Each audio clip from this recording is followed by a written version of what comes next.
Number 2 will now come to order. And let's pause for a moment of solid meditation.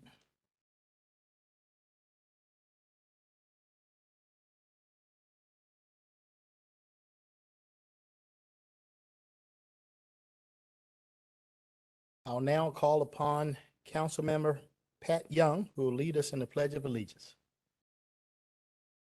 Pledge of Allegiance to the flag of the United States of America, to the republic which stands one nation under God, indivisible, liberty and justice for all. Everyone can be seated.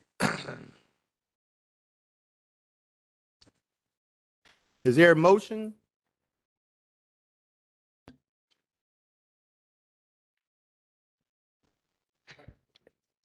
Yeah, that's okay. We'll get rid of them. Anything holding up the train, we'll get rid of.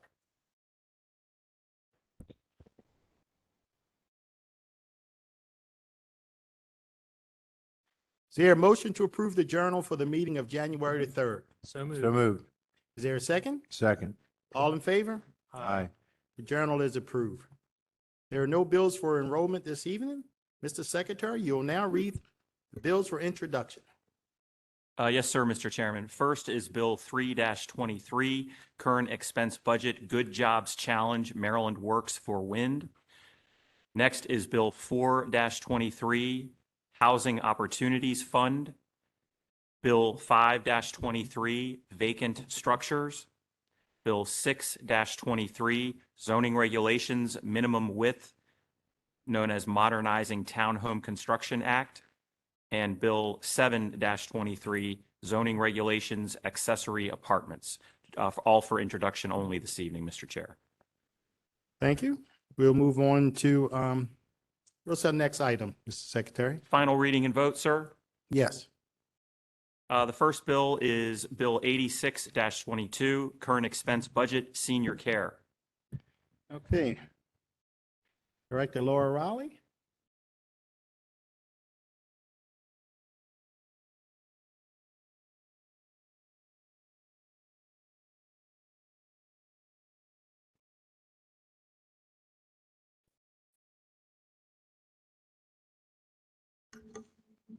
Good evening, Mr. Chairman, members of the council.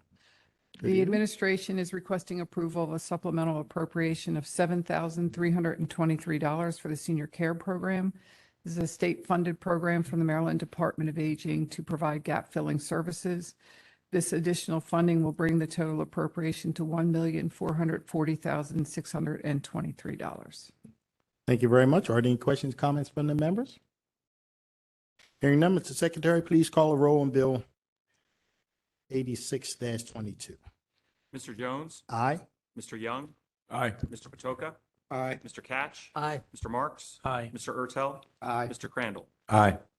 Ayes have it. Bill 86-22 is passed. Mr. Secretary, next bill, please. Next, Mr. Chairman, is Bill 87-22, Current Expense Budget, Forensic DNA Backlog Reduction.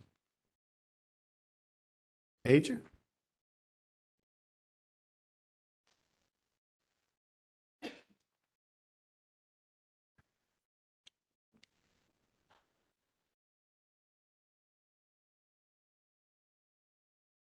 Good evening, Mr. Chairman and council members. The bill is for a supplemental appropriation of $36,351 that has been made to the Baltimore County Police Forensic DNA Backlog Reduction Grant Lab.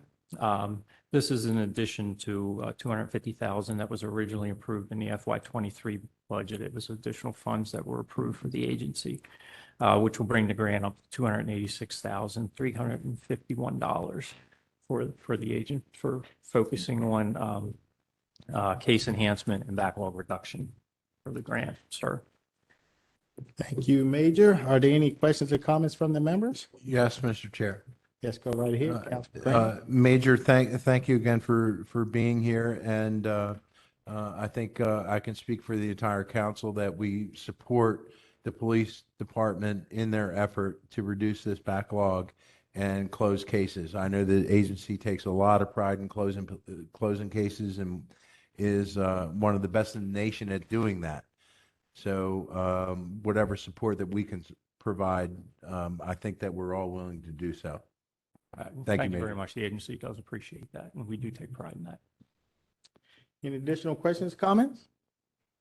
I tell you, Major, we had a lot of extensive testimony or extensive questioning along these lines, and we asked a number of questions, and I'm not going to hold you to those answers today, but we would like some follow-up on the backlog, only because we certainly, and one of the things that was really, really worrisome was, we had these questions on how long these backlogs were, how important these backlogs were, especially as it related to sexual assault cases. We wanted to just make sure that these backlogs that we were not somehow not given enough resources to solve as many cases as possible. So, Sir, just to your questions, Yes. as far as response, you had asked me about your oldest case yes, that we had was, in the backlog is from 1973. It was a cold case homicide that just got submitted to the lab in June of 22. So that's really the oldest case that we have as far as case goes. You did ask me about some pricing, as far as per sample for serology, it's $500. For DNA analysis, it's $1,095. And for the safe kit, it's $1,600 per safe kit is what the numbers are for as far as costs go per item, sir. okay. I guess are the cases that are important, all of them are important. Don't get that, don't let me mess that up. But I guess recent cases, are they being processed in a timely manner? A case like that is obviously a cold case. We want to solve it. We don't want anybody to get away from any, with any crimes. But I guess we were a little concerned about the number of backlogs there were and what did that mean to public safety today? Yes, sir. I mean, we are prioritizing cases. We are sending cases out on there. Like right now, we have 246 safe kit cases. Approximately 75 are outsourced right now for services. We do deal with capacity levels from the companies. We have contracts with two separate companies. We send cases out. They can only process so many cases because of the backlog. It is a nationwide thing that we are dealing with, but we get the cases out as soon as we can. We also get indications when certain spots can't be filled by other agencies. We are putting cases out there to send them out for analysis during that time. So we're taking other agency cases as well. We had that recently where we submitted additional samples because another agency couldn't fill their allocated spots. So we're processing them as quickly with how we can do it with capacity. But we're dealing with that in the private sector as well. Okay. All right, I thank you. Any additional questions or comments?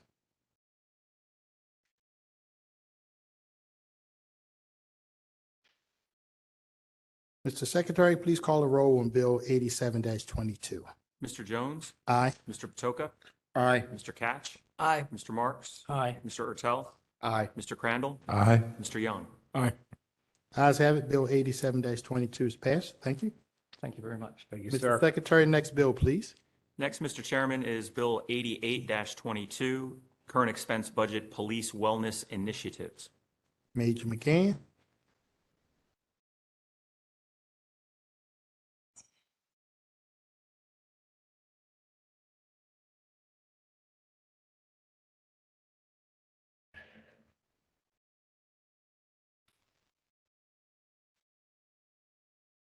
Good How you evening, doing, Mate? sir? Good, yourself? Great. Good evening, council members. I'm here for to discuss the award in the amount of $160,138,000 that has been made to the Baltimore County Police Department's Wellness Initiatives Program.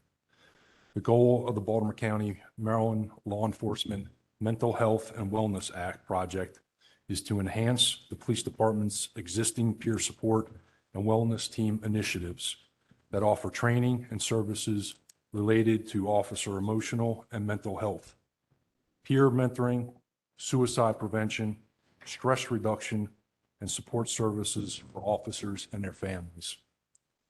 The request is for the council's approval of an increase of the current appropriation in the amount of $60,138.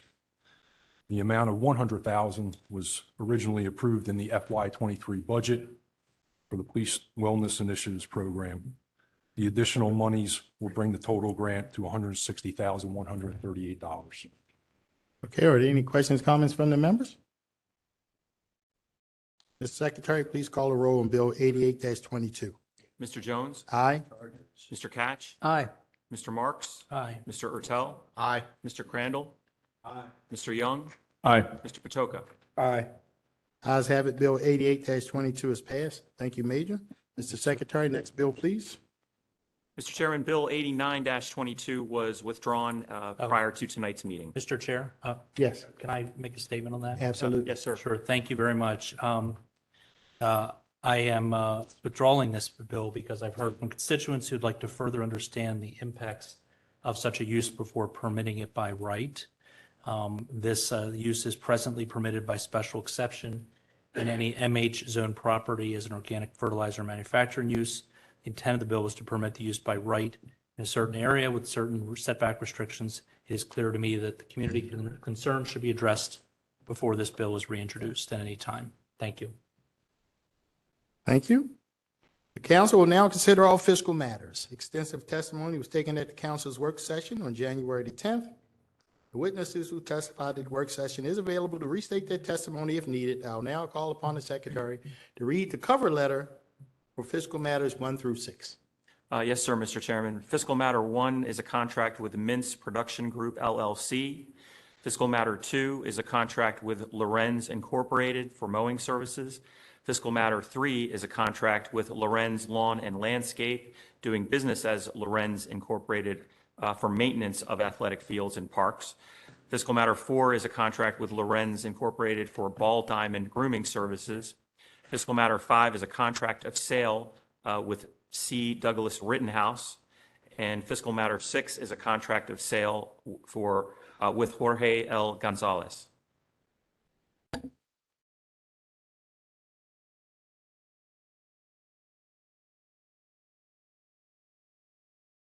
That is all. I'm sorry, sir. Mr. Secretary, can you come up here for a second?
Sorry for the delay.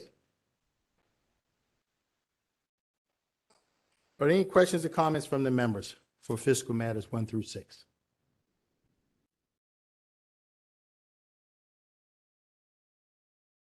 Hearing none, I know that during the work session, I expressed some concerns over us not doing everything in our power, and I've got some assurances that we will do everything in our power to make sure that we start distributing these funds as much as we can to some of the smaller contractors in the county.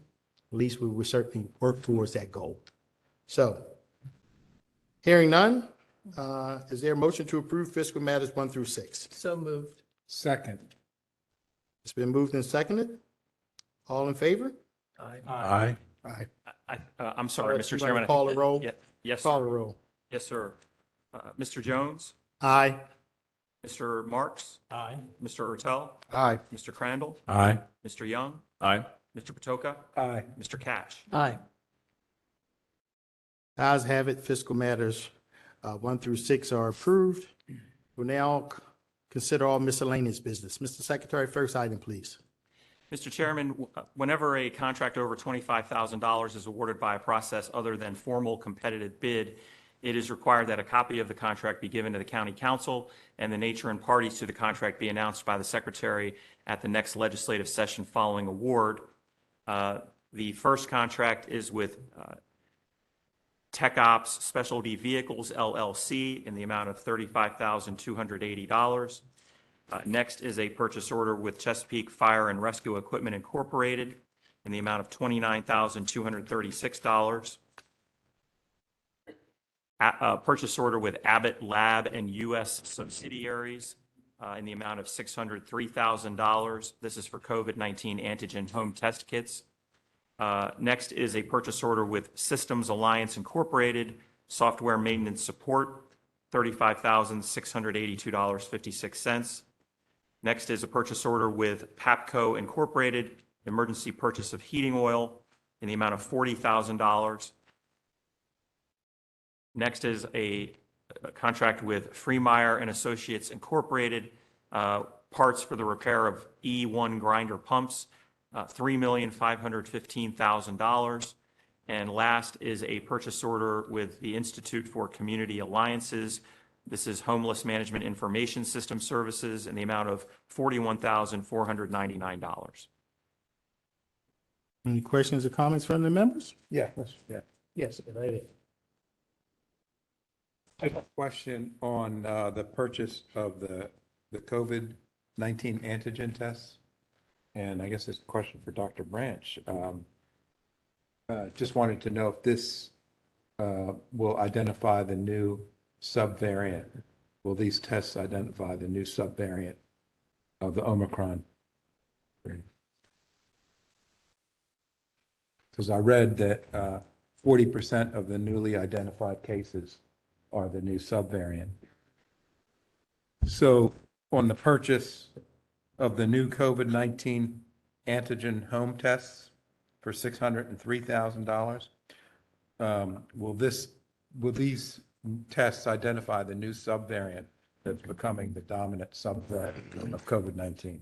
So usually when we have the new tests, they put the subvariants in them because depending on the timing. So what we do is we get the most up-to-date test that we can possibly get. That's what we're purchasing at that time. So you feel confident that these tests will, I know that the subvariants, 40-some% of the tests that are showing positive now, but there's still 60% of what's out there. So you're confident that this expenditure is worthwhile given nature and the changing nature of the COVID outbreak pandemic? Yes, and what happens is the fact that in medicine, we're always slightly behind. So what will happen is the fact that you get a subvariant that's going to come up, it starts to come up, they put that into the test so it can actually come out and it's okay. And then, so we're always a little behind at times. So many a times the test does pick up the subvariant already. But if it doesn't, then the next tests that are done, it's put into those. Okay. So we're going to get at this point now the best possible test we can get at this particular time. Thank you very much. Okay. Any additional questions? Thank you, Dr. Branch. Any additional questions or comments? Okay, Mr. Secretary, next item, please. Next, Mr. Chairman, is Resolution 1-23. This is a resolution sponsored by Councilman Marks requesting a review of a proposed land dedication by BCPS. Okay. Councilman Marks? Thank you very much, and good evening. This resolution requests that Baltimore County Public Schools begin the review of the suitability of land for a new school site in the Middle River area as outlined in Resolution 3922, passed by the council in October. At the time, the council advanced a plan unit development for the Lafarge site on Earls Road. The resolution identified a community benefit package that includes acreage that could be used for a new school. Unfortunately, despite numerous requests, the school system finalized a review of high school needs in the Northeast that never looked at the Lafarge site. The school board is now moving quickly to fund high school projects without ever examining the Lafarge property, as expressly requested by the county council. At the same time, the Lafarge plan unit development is moving briskly. The developers have filed a concept plan with the county. I want to commend the 5 members of the school board who agree with me and tried to force a reexamination last week that includes the Lafarge property. I am hoping that the rest of the civic-minded school board members and Superintendent Williams take note of our actions tonight and continue to work as partners with us in the future. We will be asked to spend tens of millions of dollars on high school needs. It's fair that we know the complete picture about what land is available. Thank you. Mr. Chairman. Yes. Thank you, Mr. Chairman. Speaking in favor of this resolution, the county council and the county executive have made every effort to cooperate with the school system when it comes to schools, the need for schools, boundaries, et cetera. But what is going on today is really baffling to me. It is my understanding that Baltimore County has a program, 15-year program, now it's 14 years, that would fund high schools in the county so that we have the capacity we need and we are ready for the next century in education.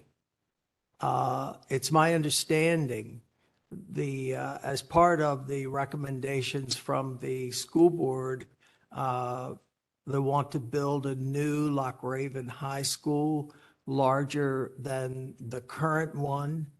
And I understand that that high school is intended to take the place of the proposed Northeast High School, which is of great concern to me.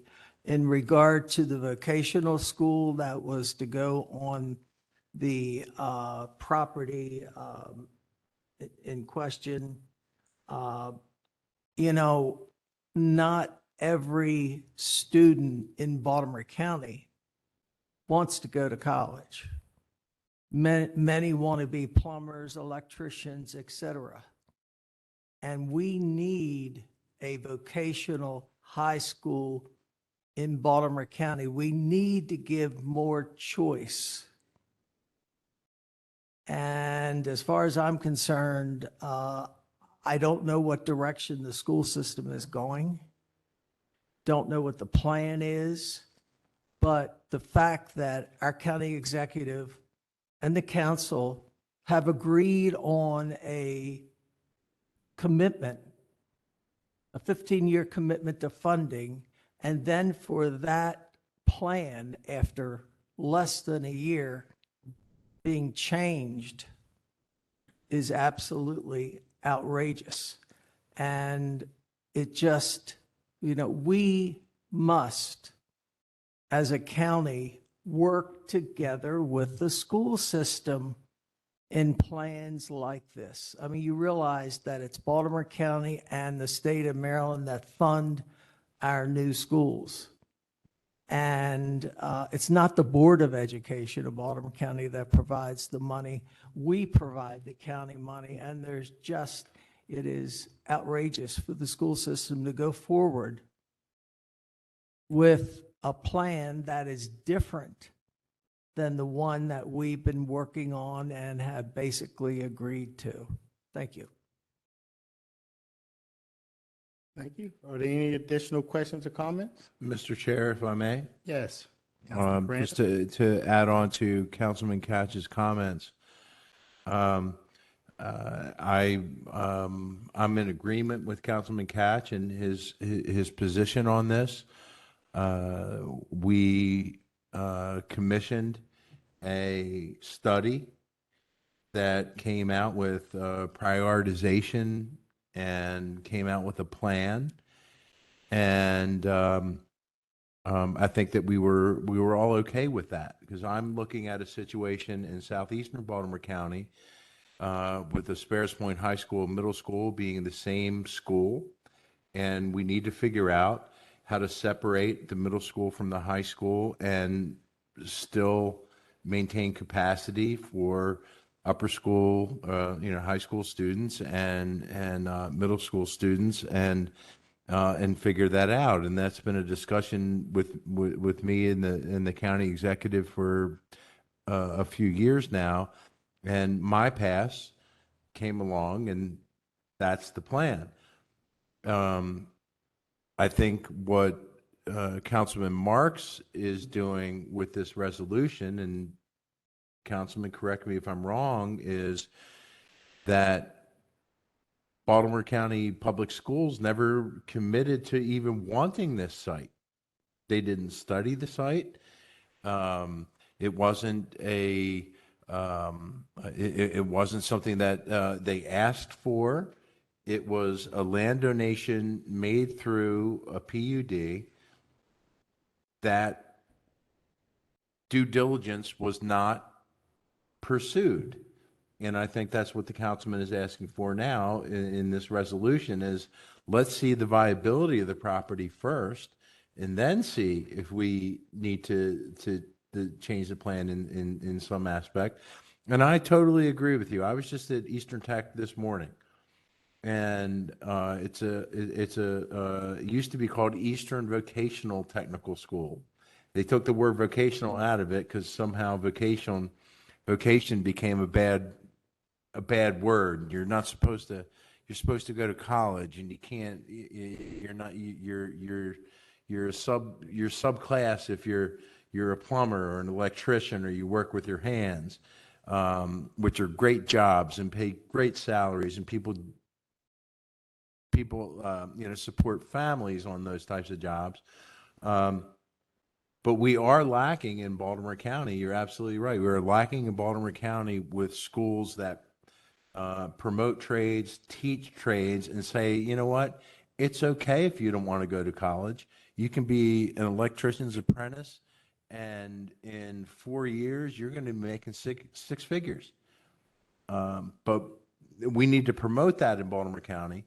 But to the councilman's point, and the point of his resolution is this the site? Because it was never investigated. It was the due diligence on whether it was appropriate for a school was never done. And I think that's what Councilman Marks is after right now, if I'm not mistaken, David, right? Yeah, can I answer that, Mr. Chairman? Thank you, Mr. Chair. I'm Absolutely. done. I mean, this whole development process was rushed. That's why 3 of us voted against this PLUD resolution.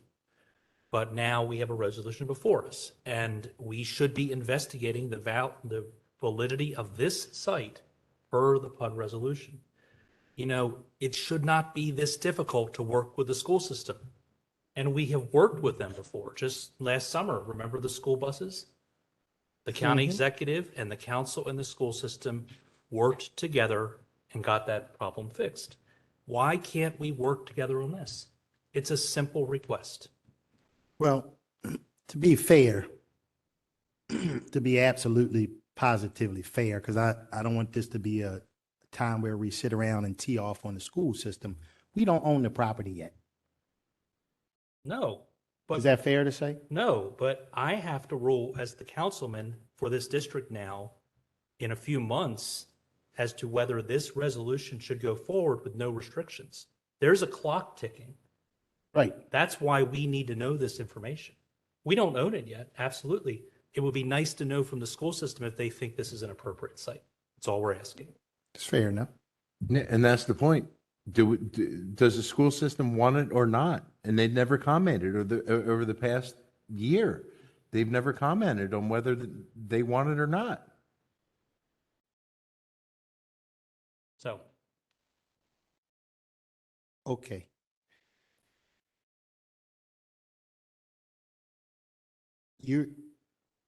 I heard a lot of conversations.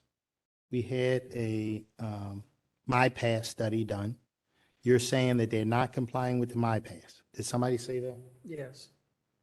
Okay, and now we have this piece of property that is part of a PUD resolution. Of course, like you said, you voted against it.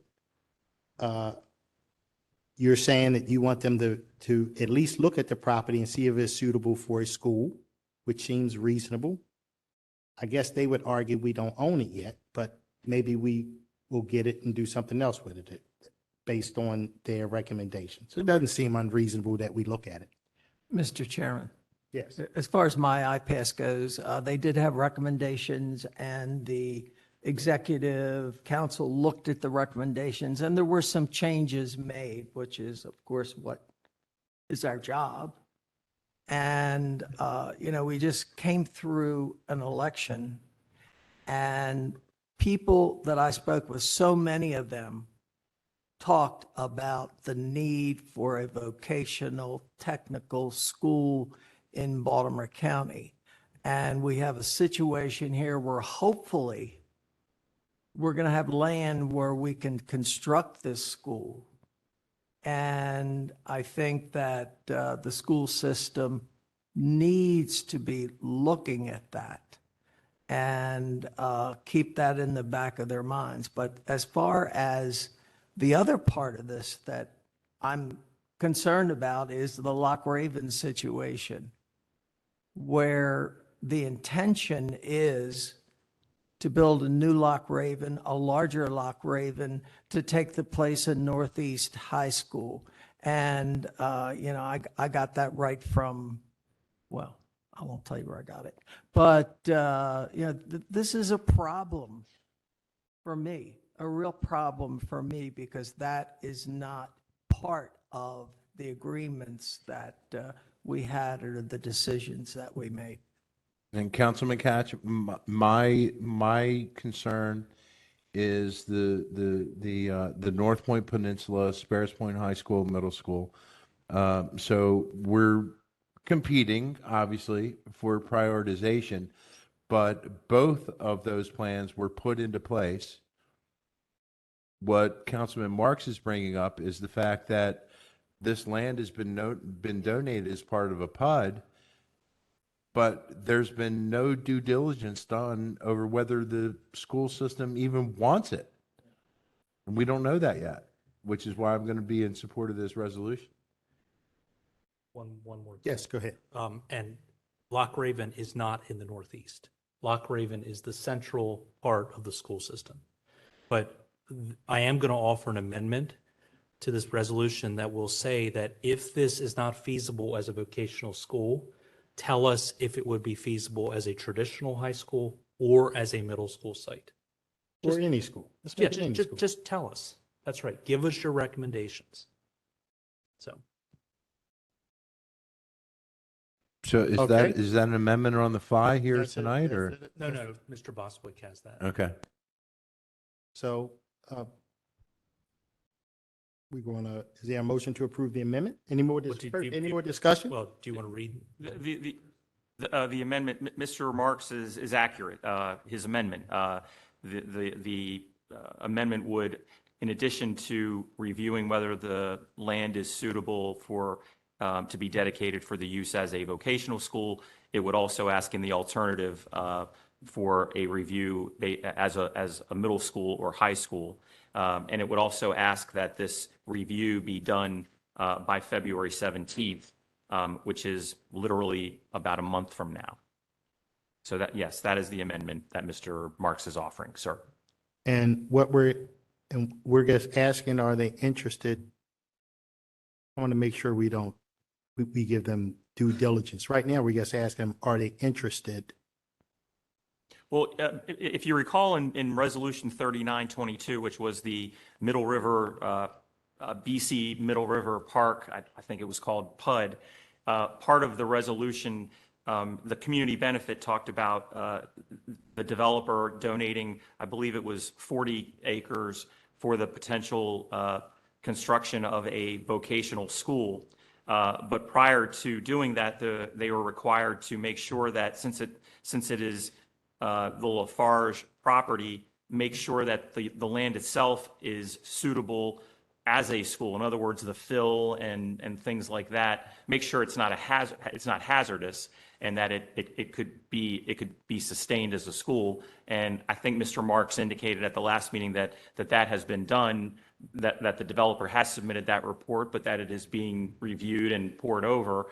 But the other component, of course, is that the school system, understanding that the school system needs to be a partner in whether or not it is possible to have the school, that they need to be involved in also looking at whether it is suitable for a vocational school, which is what the resolution says, as well as in this resolution, a potential middle or high school.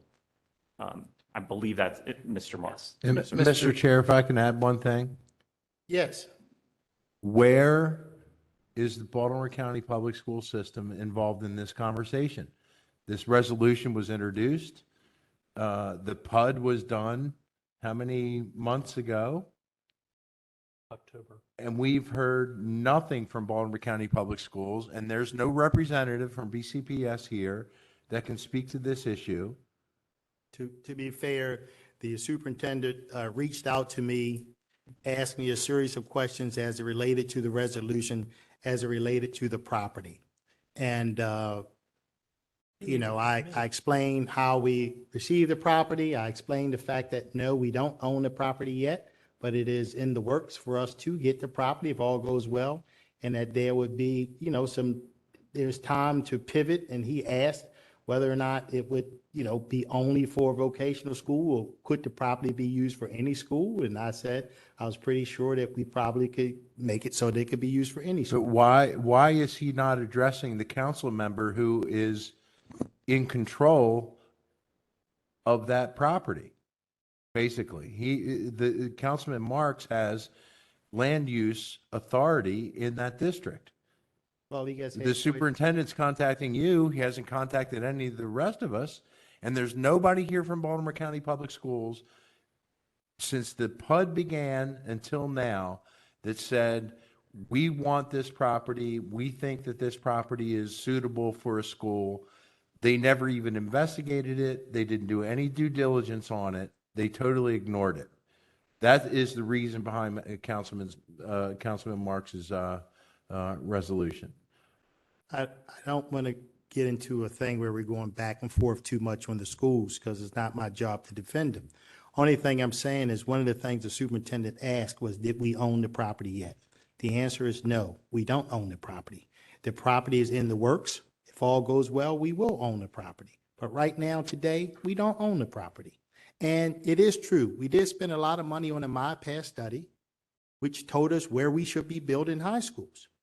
So this is a curveball, this is an audible, this is a freebie, but it's not part of the study, and it wasn't part of the study.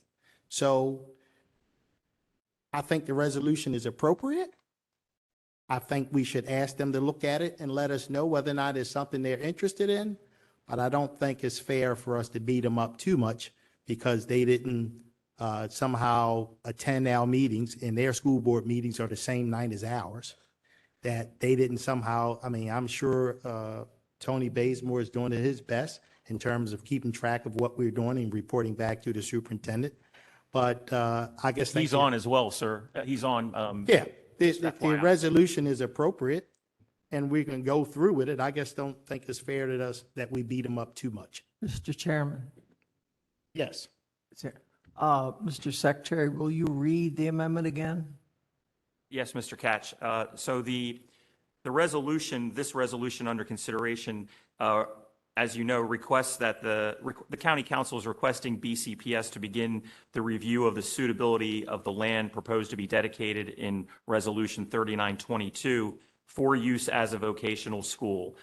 The amendment would also ask the school system to review that, to make that same review for potentially a middle school or high school, just in case a vocational school is not necessarily if they don't think it's suitable for that, to also look at whether it's suitable as a middle or high school, and it requests the school system to perform this review by February 17th of 2023. My concern is if the land is not safe enough for a vocational school, why would it be safe enough for a high school or a middle school?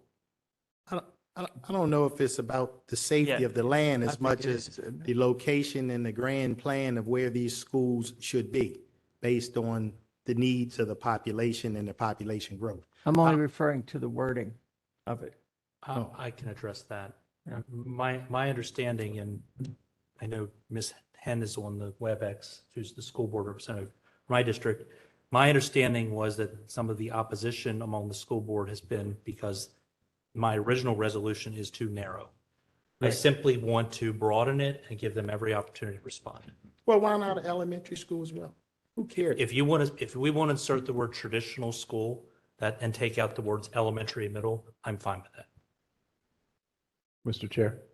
Yes. And I don't know if the process-wise how this would work, but just wanted to offer a comment, maybe a friendly modification. And I brought this concern up during the PUD deliberations, and that is building a structure on a fill site is different than building a structure on land that's not a fill site. The stability of the land, aside from the health implications, but if we're looking at a school, just say hypothetically, if the school would cost, let's say, $100,000, just using a round number, on stable land, but now you've got to build footers that go into bedrock, does that double the cost? So I would, and I don't know process-wise if we're able to do this, but also to look at the cost considerations in their review. Well, I think we're getting a little too far in the weeds, Yeah. only because we're not engineers and they're not going to possibly be able to have any type of, I mean, right now, we just have to see if they're interested in this location at all. Right. Let's just stick with that. And Absolutely. then they will decide whether or not it's cost effective to do so or do something else at a later period if they're interested in the location. If the location fits, We're good. we're good. So that would be my request, that verbiage be changed, and I would then move the amendment. Just so I have it right, sir, for use as a vocational school or in the alternative, an elementary, middle school or high school? Or do you want it to read a traditional school? I don't really know what Elementary, tradition- elementary, middle, or high. Okay, I that's think what we that- have. I think that gets it. That's what we have. Yeah. That's right. Thank you. Thank you, everyone. Okay. And I'll motion for the adoption of the amendment. Okay. I'll second it. Any discussion on the amendment? Mr. Secretary, call a roll on the amendment. Mr. Jones? Aye. Mr. Marks? Aye. Mr. Ertel? Aye. Mr. Crandall? Aye. Mr. Young? Aye. Mr. Patoka? Aye. Mr. Catch? Aye. Ayes have it. Are there any questions or conversations or discussions on the bill as amended? Resolution as amended, I'm sorry. I'll move it. Discussion? I'll second it, but I did have one Go right ahead. item to say. We have built in the Perry Hall White Marsh area now for 40 years, and we have not looked at any kind of additional high school out there. Perry Hall High is one of the biggest high schools in the county. I believe it's overcrowded. I have a high school in my district, which is under Perry Hall, Overly High School, which is grossly overcrowded. I think we're adding 7 new trailers this year. We need to, no matter what we do here, we need to look at locating a school in that northeast quadrant somewhere to help relieve a lot of the issues that we have on the east side of the county there, because we've continued, like I said, that's been a growth area since 1980, and we've not planned for a second high school in one of our biggest areas. Conversely, in Owings Mills, we have at least 2 high schools that service that area. So it makes sense that we study this and go from there. So. Okay, it's been moved and seconded. Any additional discussion or conversation or questions? No? Mr. Secretary, I'll call the roll. Yes, sir. Mr. Jones, Aye. Mr. Ertel, Aye. Mr. Marks, Aye. Mr. Crandall, Aye. Mr. Catch, Aye. Mr. Young, Aye. Mr. Patoka. Aye. Ayes have it. Resolution 1-23 as amended has passed. Next, we'll move on, Mr. Secretary, to the reappointments. Yes, sir, Mr. Chairman. The first for the council's consideration is the county executive's nomination of Julie Sauce as a representative on the Baltimore County Design Review Panel. Okay, and before we get into all the other resolutions, the other appointments, when you ask you to be reconfirmed or reappointed, we would ask that you come up front and start out by introducing your family members that are here. I notice some of you have your family members in the audience, and then you can give us a few minutes of whatever you want to say, and then we will ask questions, and then we'll move to a vote. That good with everybody? All right, we're starting off with Julie Sauce. Is she here? No? Is she online? She spoke last. Okay, she did speak last time. Is there a motion to approve the reappointment of Julie Sauce to the Design Review Panel? So moved. Second. Been moved and seconded. Ms. Secretary, please call a roll on the reappointment. Mr. Jones, Aye. Mr. Crandall, Aye. Mr. Young, Aye. Mr. Patoka, Aye. Mr. Catch, Aye. Mr. Marks, Aye. Mr. Ertel. Aye. Ayes have it. The reappointment has been confirmed. Mr. Secretary, next item, please. Next is the council's consideration of the appointment, or the nomination, I should say, of Dr. Gregory William Branch for reappointment as Director of the Department of Health and Human Services, the Department of Social Services, and the county's health officer. Bless you. Bless you.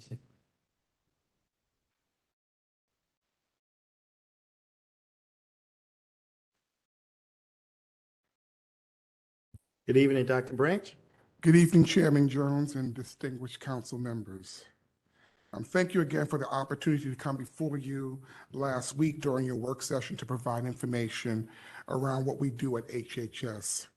And as I shared with you at the time, I count it an honor and a privilege to serve as Baltimore County's health officer, director of social services, and a director of health and human services, with a goal to ensure that excellent public and health and human services are available to all people. I also share that during my more than 16 years with the county, Health and Human Services has positively impacted the lives of over 800,000 residents. We serve in the areas of opioid response and harm reduction services, mental health services, school-based health, environmental health, COVID and other infections and emerging diseases, services to children and families, including adoptions, child and elder abuse, neglect services, food assistance, job training, and the list goes on. All of our successes in those areas is a result of the hard work of our dedicated HHS staff and our committed executive leadership team. And members of the HHS leadership team are here with me today, and I would like to recognize our Deputy Health Officer, Della Leister, our Deputy Director of Social Services, Mark Millspaugh, and our Deputy Director of Health and Human Services Administration, Lawrence Richardson. I'd like to also just recognize the backbone to what we do, and that's Kathy Wynn, my executive assistant, and Elaine Jones, our PIO.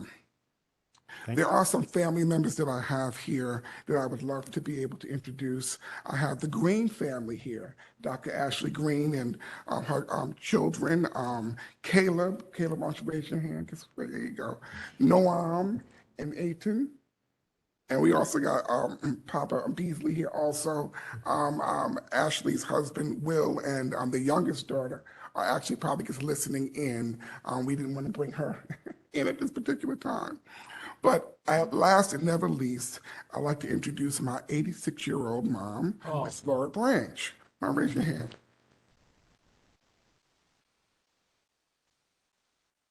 Mom, along with my father, the late Leroy Branch Sr., instilled in me the desire to serve, especially the underserved.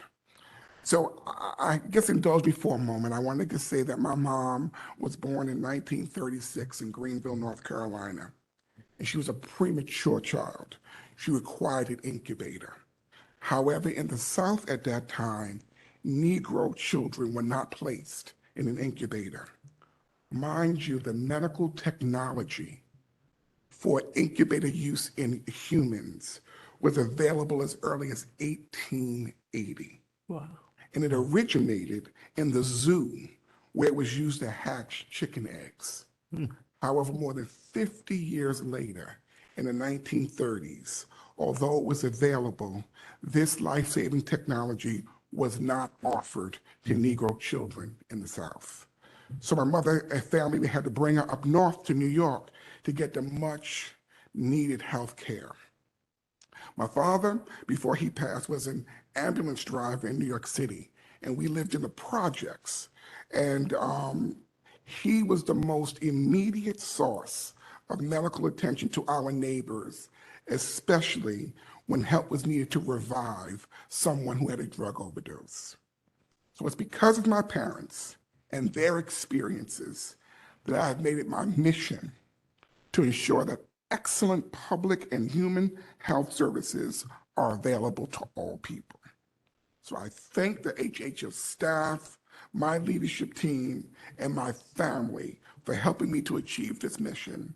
And I also thank the County Executive Olszewski and the County Council for your confidence in me as we continue to make Baltimore County a great place to live, work, and play for both the people and their pets. Thank you, and God bless you.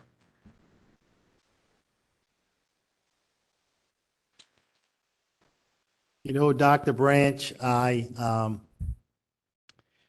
you never disappoint. Although I had a doubt. Tonight, I had a doubt. I thought you were going to introduce your family and you were going to forget your number one fan of your fan club, me. But then you fixed it. You introduced your true number one fan and supporter and the person who's responsible for your existence, your lovely mother. So thank you so much for sharing her with us this evening and bringing her out here. And I really appreciate you sharing your experience with us. Without a doubt, Dr. Branch, you are a utmost constant professional who has been doing just an absolute fantastic job. There's never a time that we have a question or concern that you don't address. And despite it all, with COVID and everything else, you never skipped a beat taking care of all the other things, teenage pregnancy, keeping kids from smoking cigarettes to opioid abuse, you name it, your department continues to move forward, and that's because of the wonderful staff you have and your wonderful leadership. So it is my honor and privilege to sit here tonight, and after I hear from my other colleagues, if they have anything to say, make a motion for your reappointment.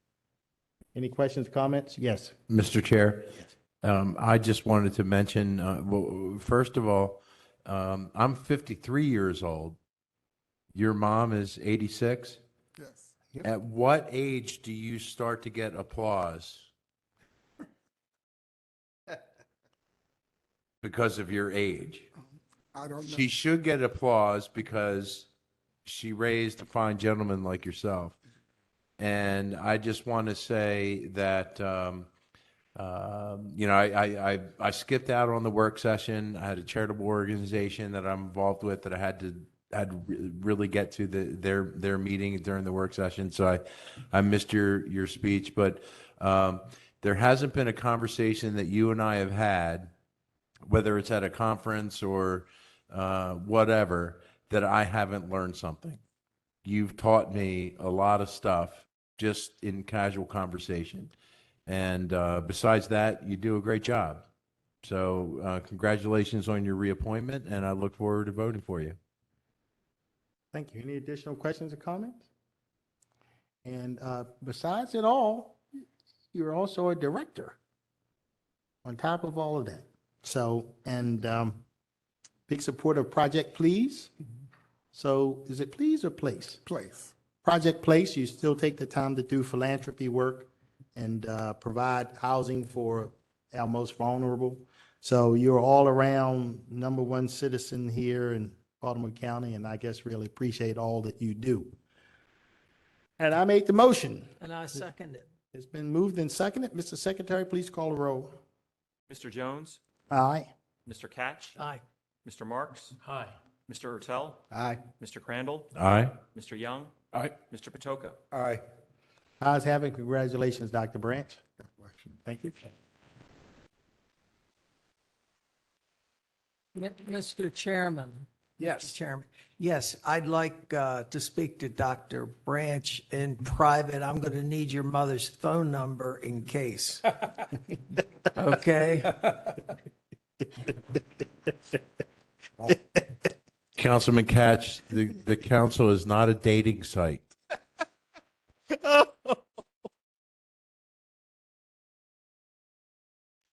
Okay. That's pretty good, pretty good. Okay, Mr. Secretary, next reappointment, please. Yes, sir, Mr. Chairman. Next is the council's consideration of the nomination by the county executive of Fire Chief Joanne Rund for reappointment as chief of the fire department. Chief Run?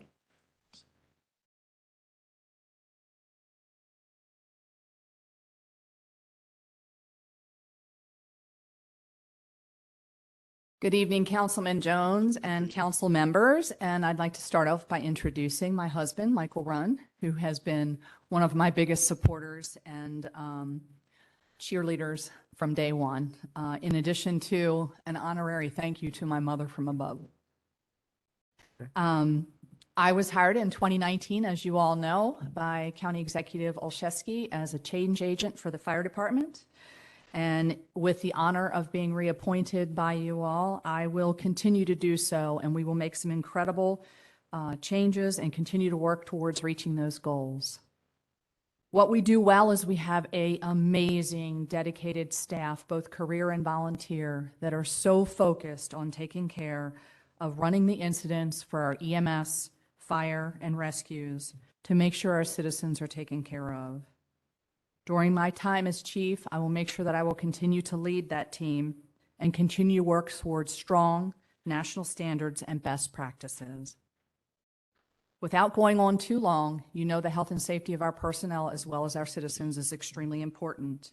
And we will continue to work with Dr. Branch as a department member and leader to make sure that we continue to work towards those efforts. As our facets report noted, one of the most important things is that we provide the service to our citizens and that we make sure we take care of our staff. And our career and volunteer staff are extremely worked hard.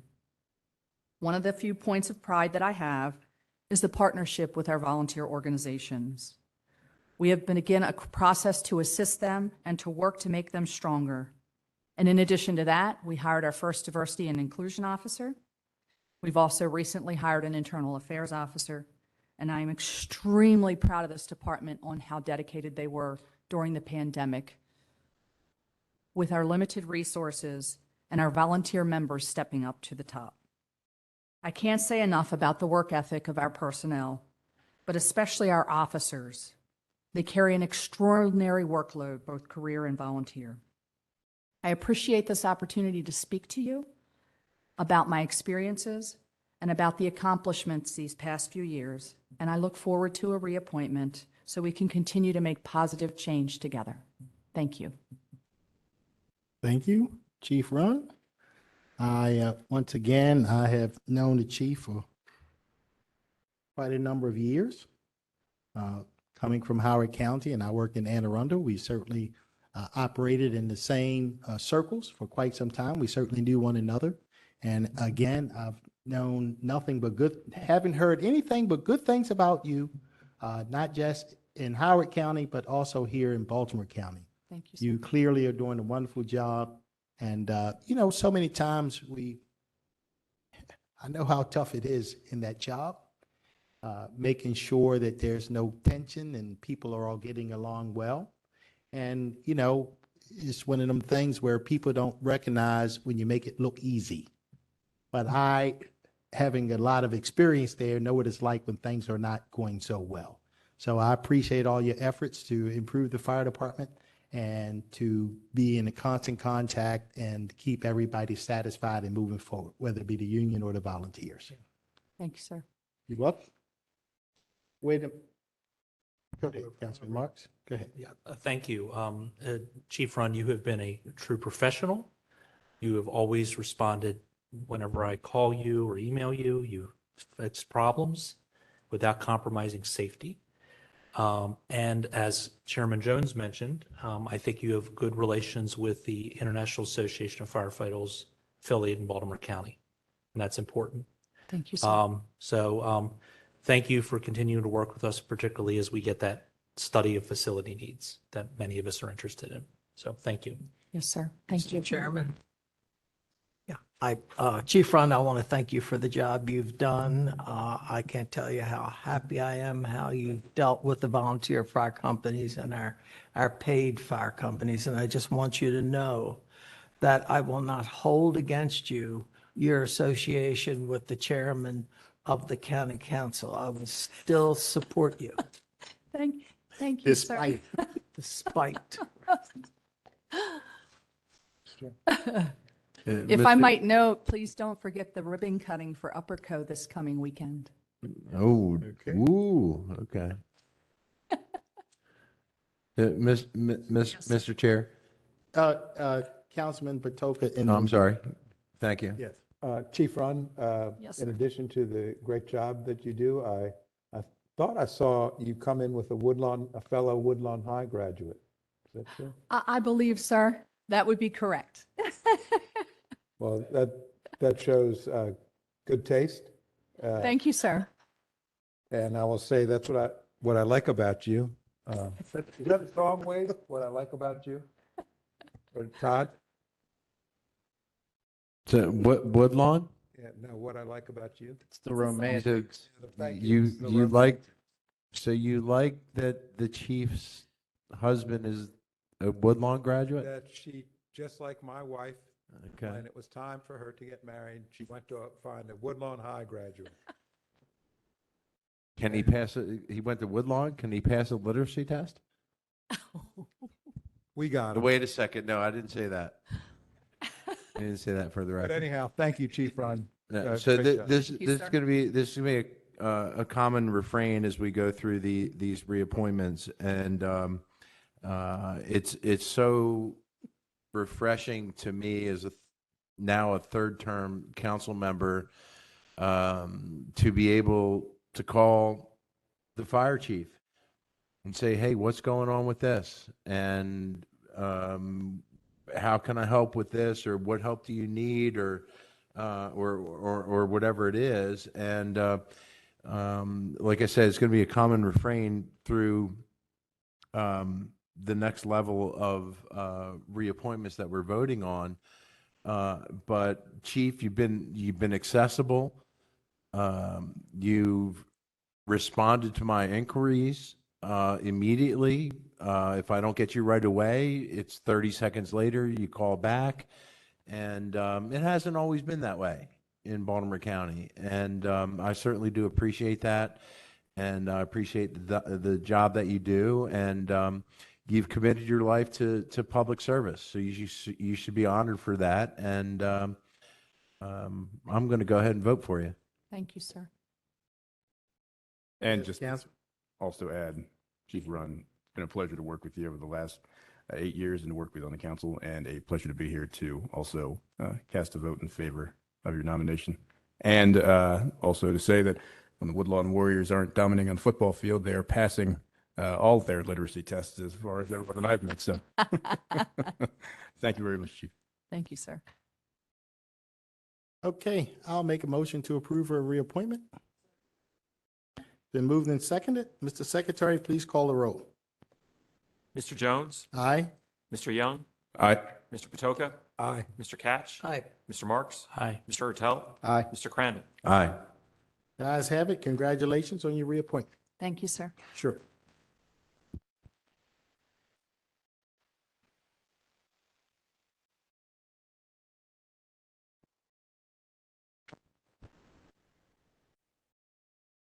Mr. Secretary, next reappointment, please. Next, Mr. Chairman, is the council's consideration of the county executive's nomination of Peter Gutwald for reappointment as Director of Department of Permits, Approvals, and Inspections. Director Gutwall, how are you this evening? He's all right. I tell you, it's tough following those two acts, particularly Dr. Branch. That's a tough act to follow. Good evening, Councilman Jones, members of the County Council. I'll be brief.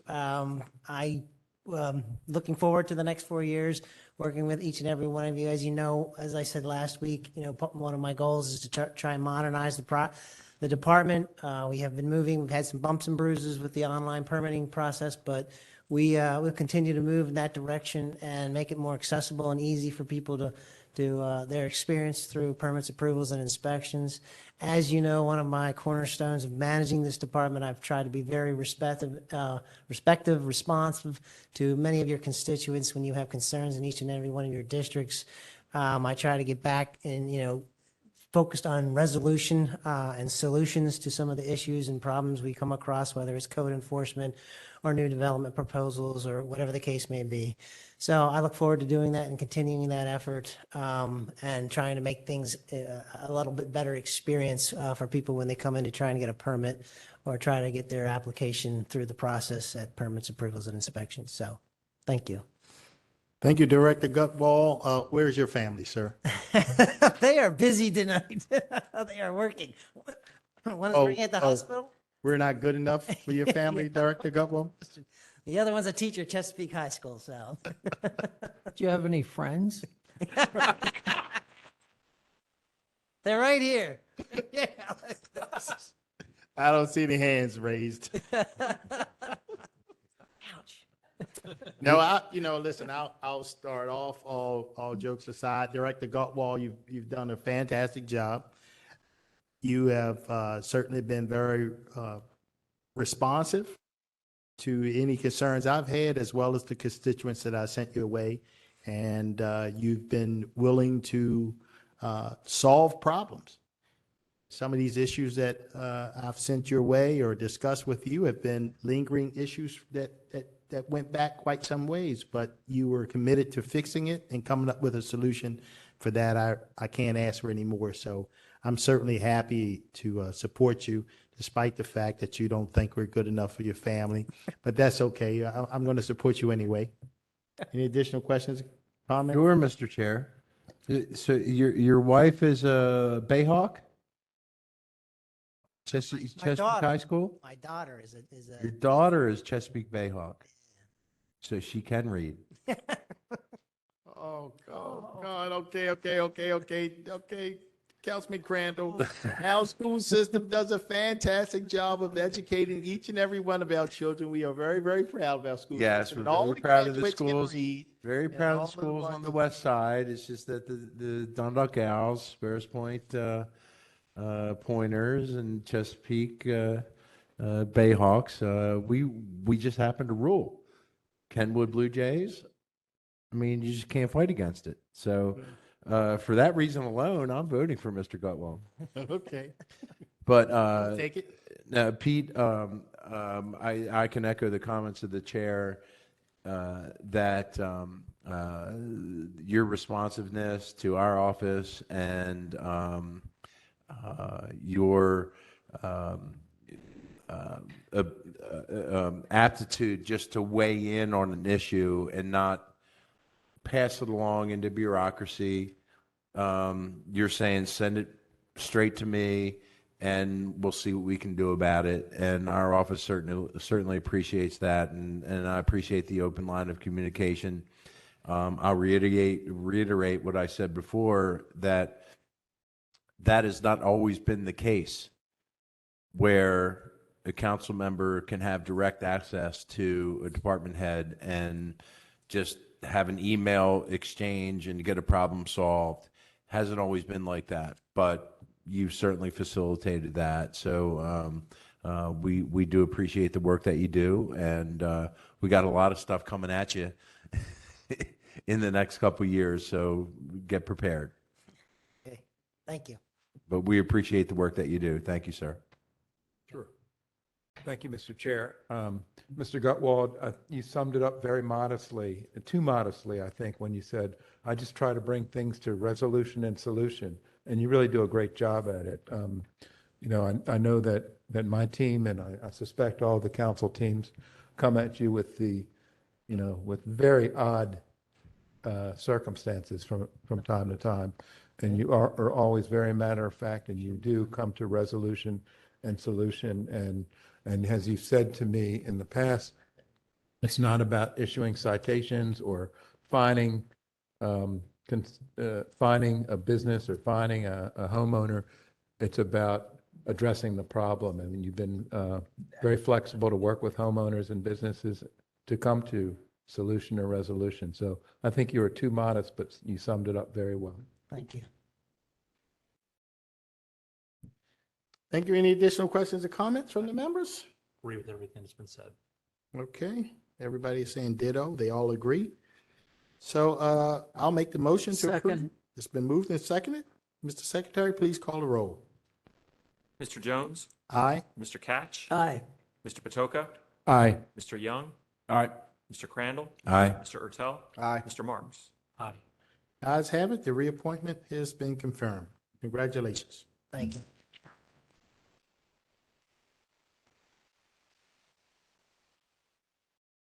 Next, reappointment. Yes, sir, Mr. Chairman. The next appointment or nomination for the council's consideration is the nomination by the county executive of Steve Lafferty to be reappointed as Director of the Department of Planning. Director Lafferty, how are you doing today? Good, good. We appreciate you and your many, many years of public service. Thank you, sir. I'm flattered by your comments. You as well. And I will say my family is not here. My wife was busy, and my 98-year-old mother would find it very difficult to get up here from Annapolis. So although obviously, as with Dr. Branch, we learned so much from our parents, and they set the course for your future. It's been an honor to serve the county over the last 3 years, really, starting first as the county's sustainability officer, and then 2 years ago when the county executive nominated me to be the director of planning. As you referenced, Mr. Chairman, my opportunity to work with many of you really is embedded not only in my work in the community, but also my service in the legislature, and now over the past few years, serving here in the county. Like you, I consider myself a public servant and hold public service in the highest regard. I think too frequently people fail to recognize the commitment that those of you who are elected and appointed actually make.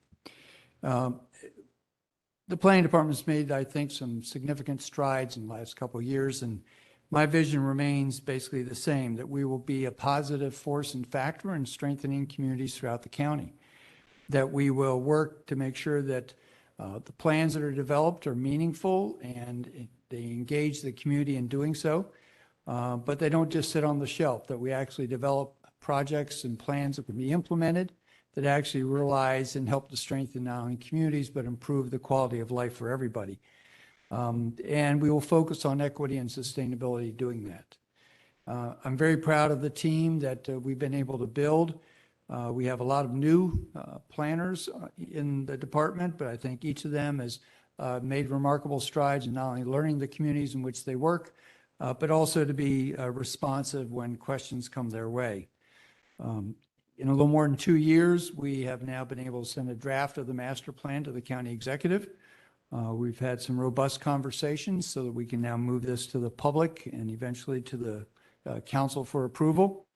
We've greatly increased the work we've been engaged in the communities. Our community planners, as many of you know, have been out very actively working not only in the communities, but developing plans that will also help reflect the concerns people have for the future.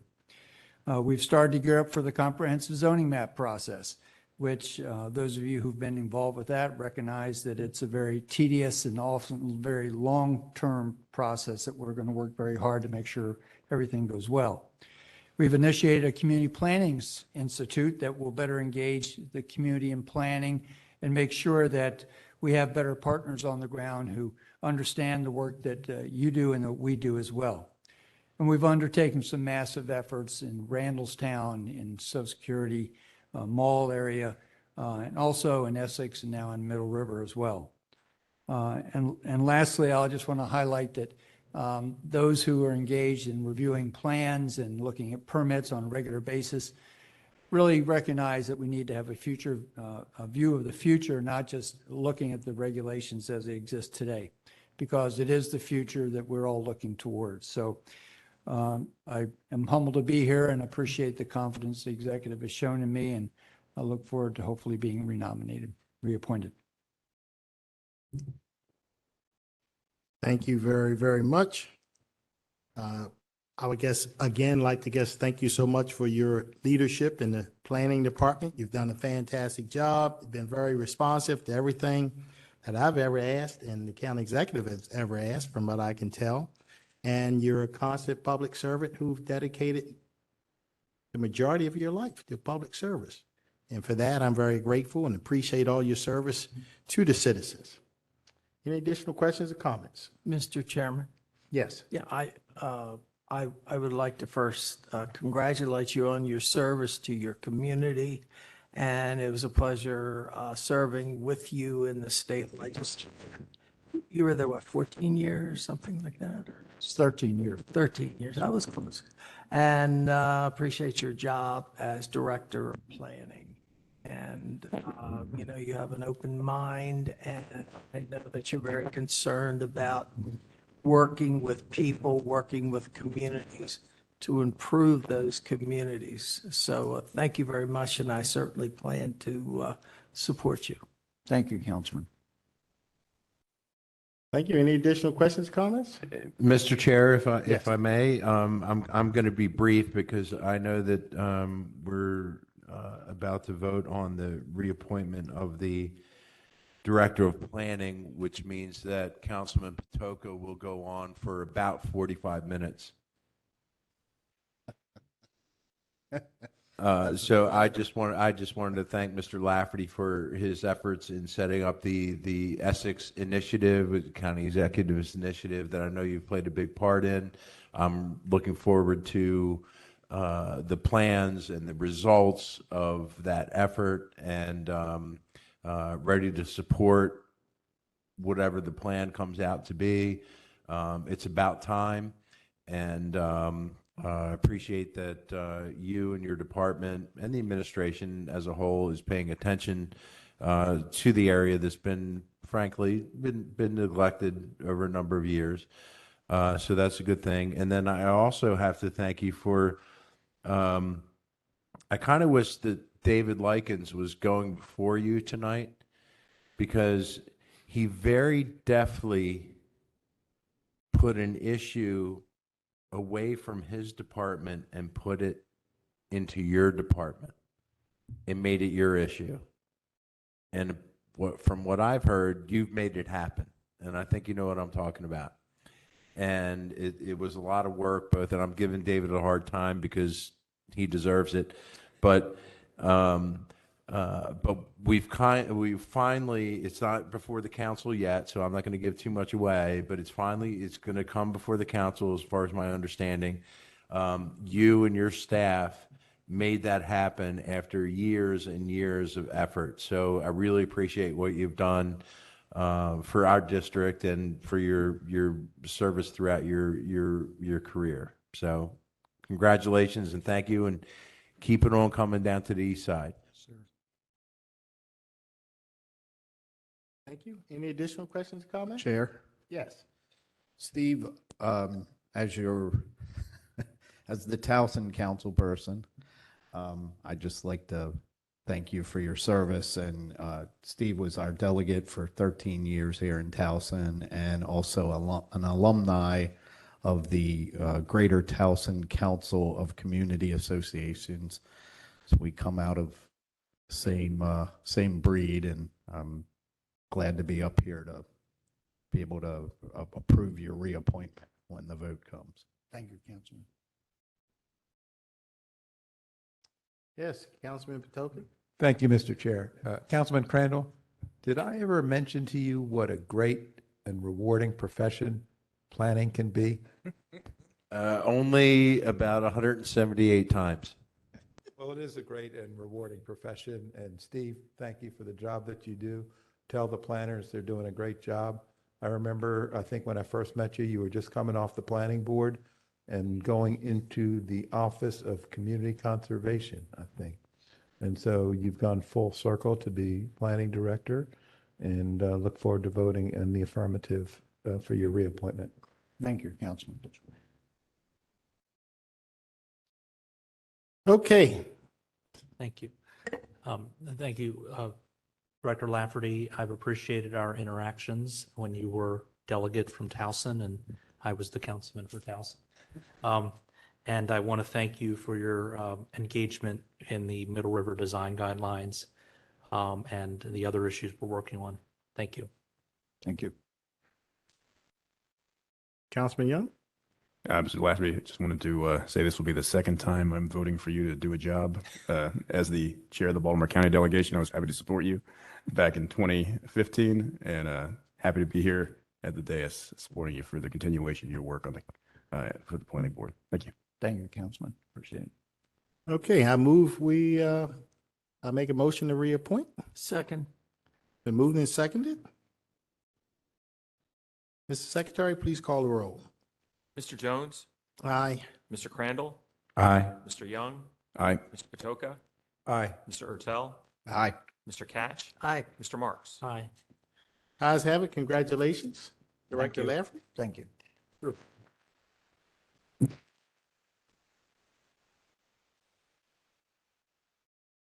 Next reappointment. Yes, sir, Mr. Chairman. Next is the council's consideration of the nomination by the county executive of Rhoda Benjamin for reappointment as Director of the Office of Human Resources.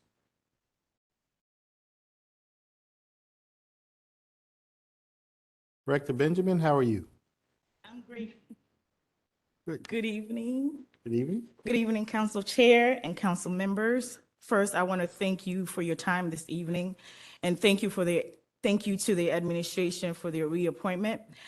I look forward to working with all of you implementing forward-thinking HR initiatives, including but not limited to countywide classification and compensation study, implementing Workday, the payroll function of Workday, as we've already implemented the HR function of Workday, selecting a vendor for public safety testing. And I just want to give a quick shout out to the OHR team. We're a staff of 33 employees supporting over 10,000 plus employees in the county. A little bit about my background. I have about 19 years HR experience with 13 years in supervisory and management role. I'm looking forward to implementing again strategic HR initiatives, and I thank you for your vote in advance. Thank you, Director Benjamin. We certainly appreciate your service, and we know that, again, you've always been there for me, and I certainly appreciate it, as well as all the issues and concerns that I have had. You've been very responsive. I can't ask for any more. And I know it's been very difficult during these times, trying to staff up, when I often ask myself, where did all the people go? I mean, we have so many vacancies everywhere, but I know you're working hard and you have a plan to fix it, and you've been moving us forward with many other human resource initiatives, like Workday. So I'll be more than happy to vote to reappoint you. Any additional questions or comments from the members? Okay. Let's see. Now, Ms. Benjamin, where's your family? They're not here tonight. Duh, we know that. Don't guess teasing. No, but listen, we certainly appreciate it, and glad you are here with us, and we look forward to reappointing you. I'll make a motion to reappoint him. Second. It's been moved and seconded. Mr. Secretary, please call the roll. Mr. Jones? Aye. Mr. Patoka? Aye. Mr. Catch? Aye. Mr. Young? Aye. Mr. Marks? Aye. Mr. Crandall? Mr. Ertel? Aye. Thank you. Congratulations on your reappointment. Thank you so much.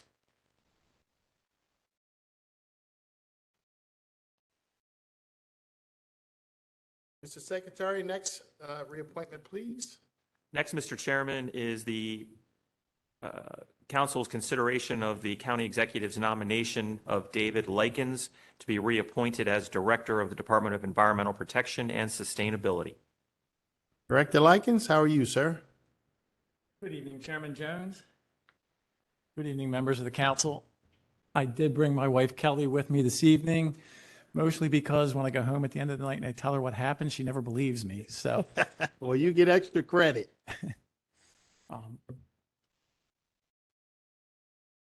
Councilman Crandall, last time when you weren't here for the work session, but Councilman Patoka pointed out that I have several degrees from Towson University, but I want you to know that I also am a proud graduate of Towson High School, Towson Generals. Does that mean you know how to read? Yes. Thank you. Good. Just wanted to make sure. I also found out today at our senior leadership team meeting that I am not the longest serving county employee as a director. Director Riley has started her 37th year this year. So I'm only at 36. So I still have a little ways. I'll never catch her, I guess. I want to thank you all for the last 4 years. Department of Environmental Protection and Sustainability, we've done some great projects in all of your districts. We've planted, as I said, tens of thousands of trees. As Madam Mayo always says, we try to spend other people's money. We spend $25 to $30 million on a capital program on stream restoration and other projects, but we also go out and try to find other money. We're using for our Operation Retree. We're using ARP money. We're using Chesapeake Bay Trust money. We're on the famous Midge project in Back River. We're using money, we're splitting it with the State Department of Agriculture. As we announced today, we're not only spraying for the midges in the river, Madam Mayo and I are working together to try to get into the actual sewage treatment plant to be able to apply the BTI in the plant itself. So that's a project we're going for this spring, again, using ARP money in the plant. So we look forward to continuing to try to do projects in all of your districts over the next 4 years. Thank you very much. Director Likens, okay, I was going to say, let me say something nice first, and then you can beat him up. I guess wanted to thank you so much for your service. Really appreciate you, everything you've been doing in this area of your department. It's been good to join you on many stream cleanups and other things we've done over the years. And I'm just happy to cast my vote in support of you. Yes. Councilman Crandall? Thank you, Mr. Chair. I like to give Mr. Likens a hard time just because he does a great job for our district. So, the people that you're closest to, you like to give them a jab every once in a while. So I do that to Mr. Likens every once in a while, but he mentioned a couple things. The midge fly infestation that we had on Back River, he was integral in getting a partnership together with the county and the state. And of course, administration and county executive played a big role in that as well. But he was integral in making a program that nobody wanted anything to do with. He made it happen, and it's still going on. We're still funding it, and it's a project that's working. And then when we look at the wastewater treatment plant on Back River, it's not a problem that Director Likens ever wanted or ever thought about even wanting, but it's a major problem. It's a major issue. It's not a Baltimore County facility. It's a Baltimore City facility. So we don't have a lot of leverage to maintain things, control things. But to my knowledge, Mr. Likens is in touch with Maryland Environmental Services and the city component that is still part of the treatment plant pretty much on a weekly basis. Am I not wrong, David? Pretty much on a weekly basis. We have meetings every 2 weeks. The man does his job. He answers his phone, and if he can say yes, he will say yes. And if he has to say no, he'll tell you exactly why he has to say no. And there's no with David Likens, there is no in between. Well, I might, I could, I don't know, whatever. You get a definitive answer. If he doesn't know the answer, he gets back to you right away and tells you exactly what the answer is, whether you're going to like the truth or not. And I appreciate that about David Likens. And he has been an asset to not only Baltimore County, but from my perspective in the 7th District, he has been a huge asset to our environmental groups and our community as a whole. And it would be a big mistake to let him go. Thank you, Mr. Chair. Thank you very Thank you, much. Councilman Crandall. Any additional questions or comments? It's because he's a general. Well, he is a general. I mean, we wage war against the what are their names again? Midges. Midges. And we had air support. We had helicopters flying. We had a full assault. We do. And it's I not hope this against, doesn't become a 100-year war. and it's not against small people. It's a midge fly. Right. It's not midges. You've That's- confused that in the past, Mr. Chair. Well, that's why I wanted to make sure I had the pronunciation correct. And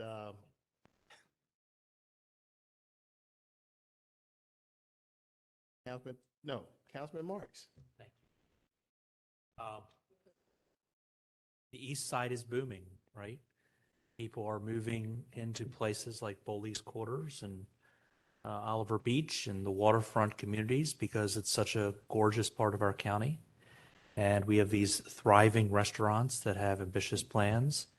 And I know you and met with Councilman Crandall and I and a number of the marine owners. And I just want to extend my appreciation for ongoing dialogue as we balance the need to support economic development with that critical priority of preserving our sensitive coastal areas. So thank you. You're welcome. Okay, I'll make a motion to approve. Second. It's been moved and seconded. Mr. Secretary, please call the roll. Mr. Jones, Aye. Mr. Ertel, Aye. Mr. Crandall, Aye. Mr. Young, Aye. Mr. Patoka, Aye. Mr. Catch, Aye. Mr. Marks. Aye. Ayes have it. Congratulations, Director. Thank you Light. very much.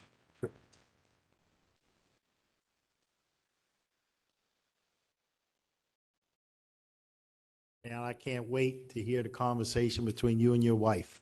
I never believed it until I saw it. Council members in action. Oh. Elected representatives of the 850,000 citizens of Baltimore County. Okay, speaking of these 850,000 citizens, they all need a home. They need a roof over their head.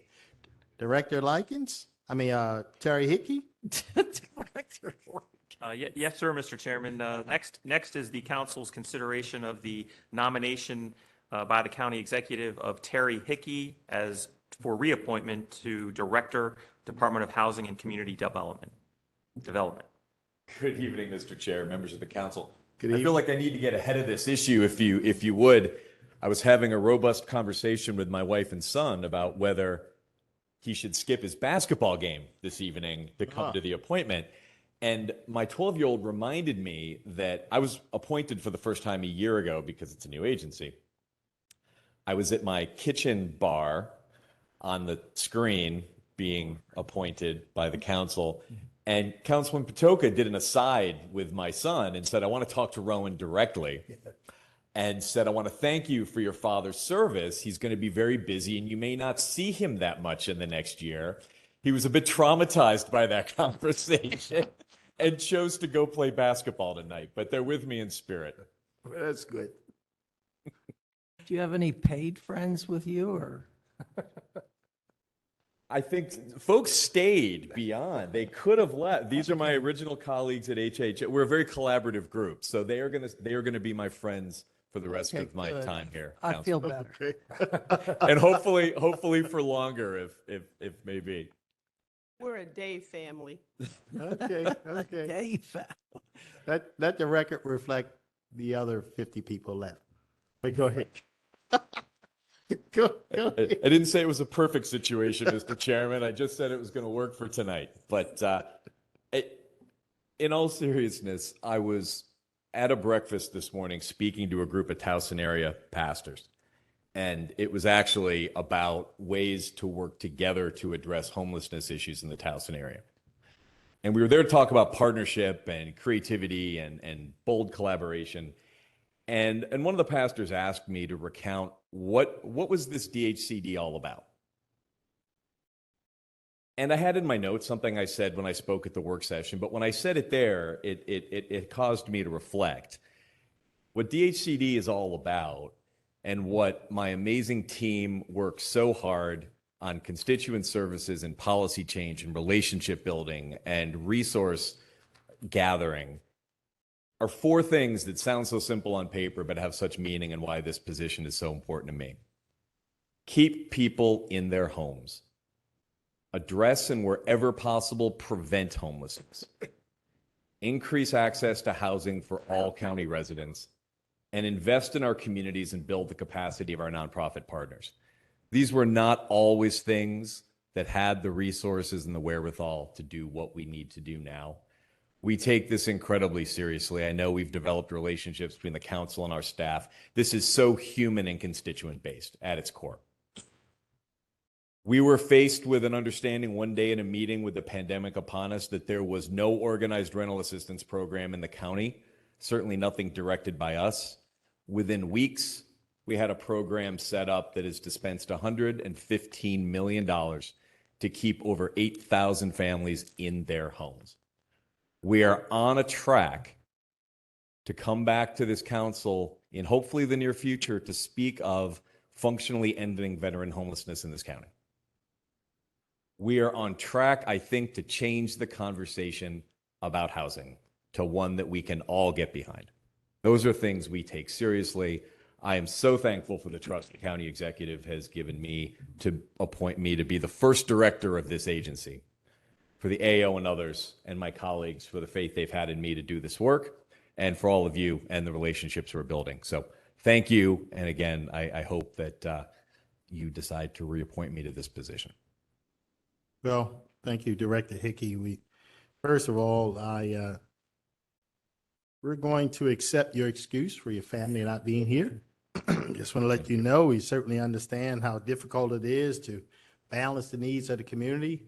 I mean, the needs of your family with the needs of your job, and we certainly believe in family first. You have done a fantastic job. You and I have had many, many conversations.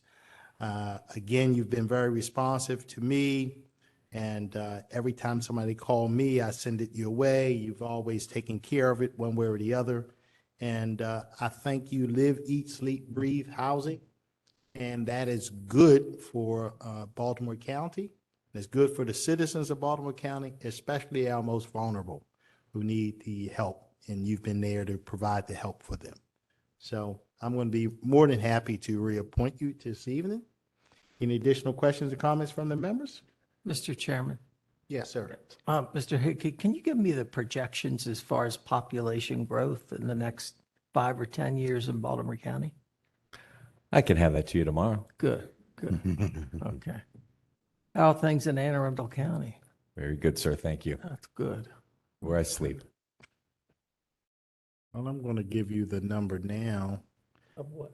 No, Based Mr. Chair, on- while you're Go ahead. fiddling around, can I say something? Yes. What time do you Okay. The- A year.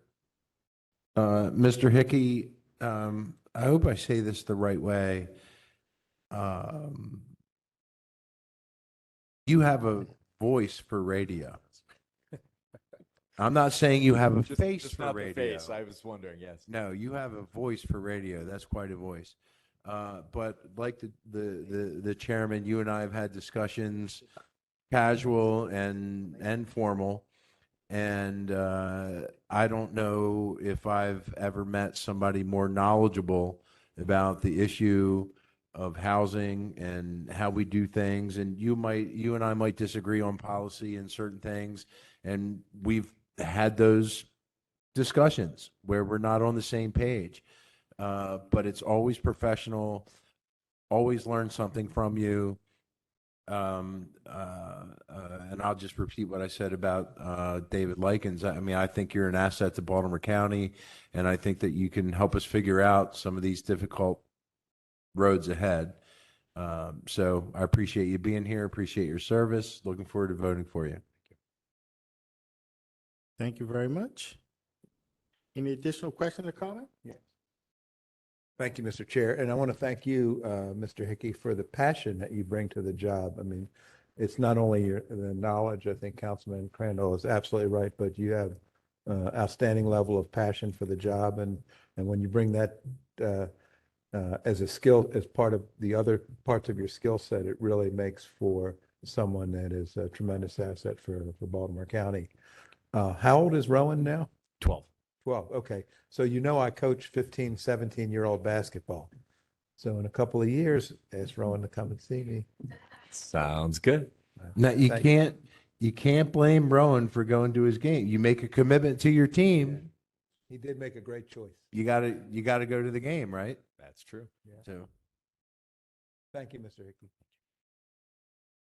Any additional questions or Yeah, comments? Mr. Chairman. Yes, sir.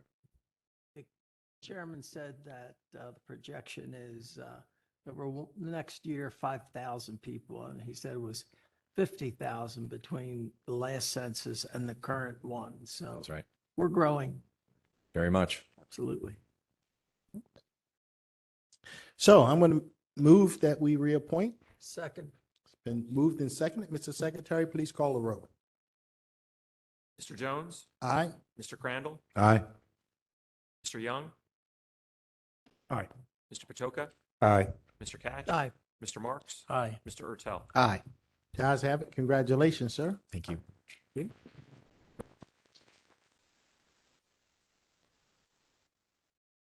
And last but certainly not least, our reappointment of our county attorney, Mr. James Benjamin. Good evening, Mr. Chairman, honorable members of the council. And you got the memo because I see your family. Yes, they made it. I'm deeply honored to have been presented for consideration to continue serving as county attorney. It's an honor to represent the county as a county attorney. I'm very proud of the work that my office has done since I was appointed and confirmed in November of 2019. I'm honored to have my family with us. Wife Lauren, my daughter Gracie, as you may remember. Daddy. Daddy.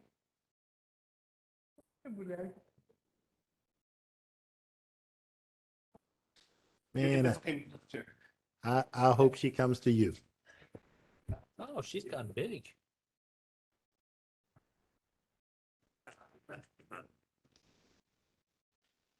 That's one way to win a vote. Yeah, that'll work. 3 years ago, I was standing right there. I was holding her. She was had just turned 2. Here she is 5. So very proud of my little girl. Say hello. Bye. Not today. All right.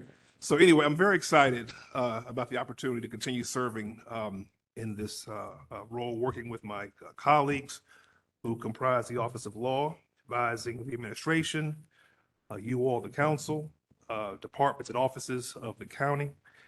I will continue to strive to be transparent, accountable, efficient, and excellent in all that I do. And my advice to you all will continue to represent my clients with the highest level of integrity and professionalism, and continue to ensure that my clients feel included and informed so they know what's going on, and make sure I'm available for my clients. It's indeed an honor again, and I thank you for your consideration.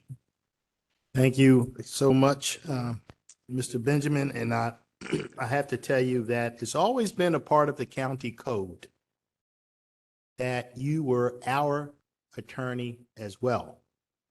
But I have to tell you, until you got here and until the current administration got here, most of us never felt like the county attorney was our attorney, because we would get information later, much later. You have done a fantastic job of keeping us informed.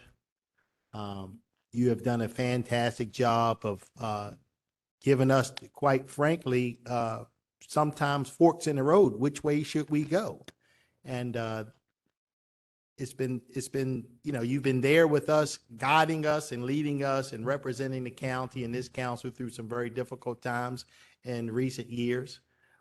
And you continue to do that each and every day. And I thank you so much for your service. And I'll be more than happy and honored to reappoint you. Well, thank you. Councilman Crandall? Sure. Thank you, Mr. Chair. I'm going to echo basically what you said, but try to condense for the respect of everybody's time. I don't know if in my experience on the council, I've entered into my third term where I've gotten so many emails from Tom Bostwick. James Benjamin wants to meet with you all. And I make fun of that, but that is what the chair was talking about, is that you have been a proactive attorney for us in saying, hey, I represent you and here's what's going on. And it could be something very mundane, or it could be something pretty serious that's going out into the media or whatever. But you make every attempt to keep us aware of what your office is doing. I appreciate it. I feel the same way that the chair did, that it was different back in the day, and no disparagement to your predecessor. But we weren't given the opportunity to learn about what's going on until after it happened. And you're proactive in that you try to inform us every step of the way. This is what's happening. This is what the plan is. This is what we need to do. These are the possible ramifications. I think you do a great job of that. So I appreciate that, and I appreciate your service, sir. Well, thank you, sir. I appreciate that. And I know tonight it's all about you, but I would also just throw in some accolades to our county executive and the chief administrative officer, because clearly they give you the room to do these things, to, see us as your clients as well. And I know that in the past, that may not have always been the case.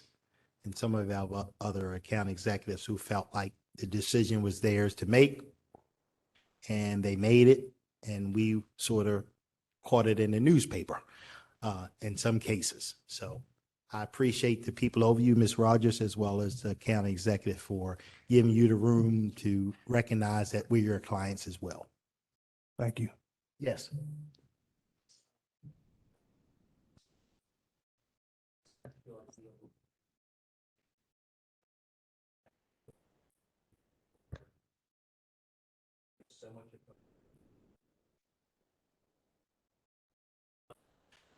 We were at the University of Maryland at the same time. I We were, believe. that's right. But we never knew each other. But your wife and your daughter should be very proud of what you've done. Thank you. It means a lot. Thank you, sir. Thank you. Well, I will say one more thing. I don't think there's ever a time when someone has come to me and asked something about a legal issue that I wasn't briefed and prepared for. And it was very, very good to have the information up front, even though sometimes I'm thinking, why is he telling me this?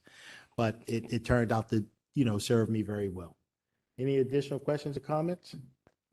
I just want to thank you for the openness and transparency of your office. I just can't say enough about it. So thank you. And obviously, I'm going to be supporting you. Thank you, sir. Thank you, Mr. Chair. Mr. Benjamin, I just want to say you're a fine attorney and really glad that you're our attorney as a council. I think you're doing a great job. Thank you. Okay, I'll make a motion to reappoint. Second. Been moved and seconded. Mr. Secretary, please call the roll. Mr. Jones? Aye. Mr. Young? Aye. Mr. Patoka? Aye. Mr. Catch? Aye. Mr. Marks? Aye. Mr. Urtel? Aye. Mr. Crandall? Aye. Guys have it. Congratulations, Mr. Benjamin. Thank you very much.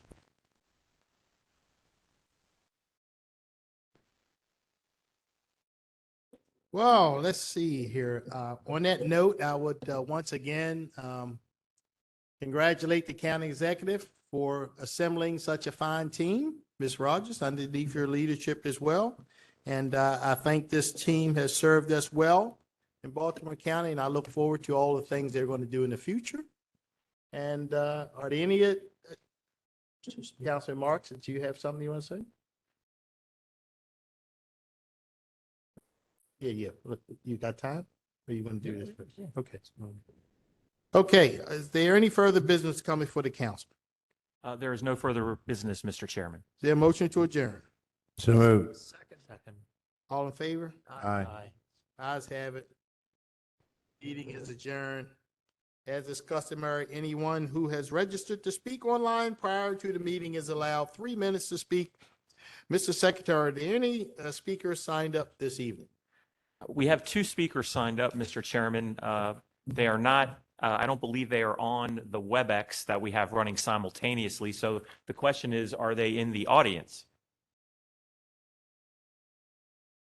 Do we have a speaker? Yes. What The is your first- name, This man? first speaker, my understanding, is Ryan Beveridge, followed by Jesse Yeager. And you are? Come on up, Mr. Yeager. And meanwhile, Chris, do you see Ryan anywhere online? No, Mr. Chair, but I will Okay. keep searching. All right, thank you. Ms. Jessie, thank you so much for joining us this evening. We're sorry, it's been a very long meeting.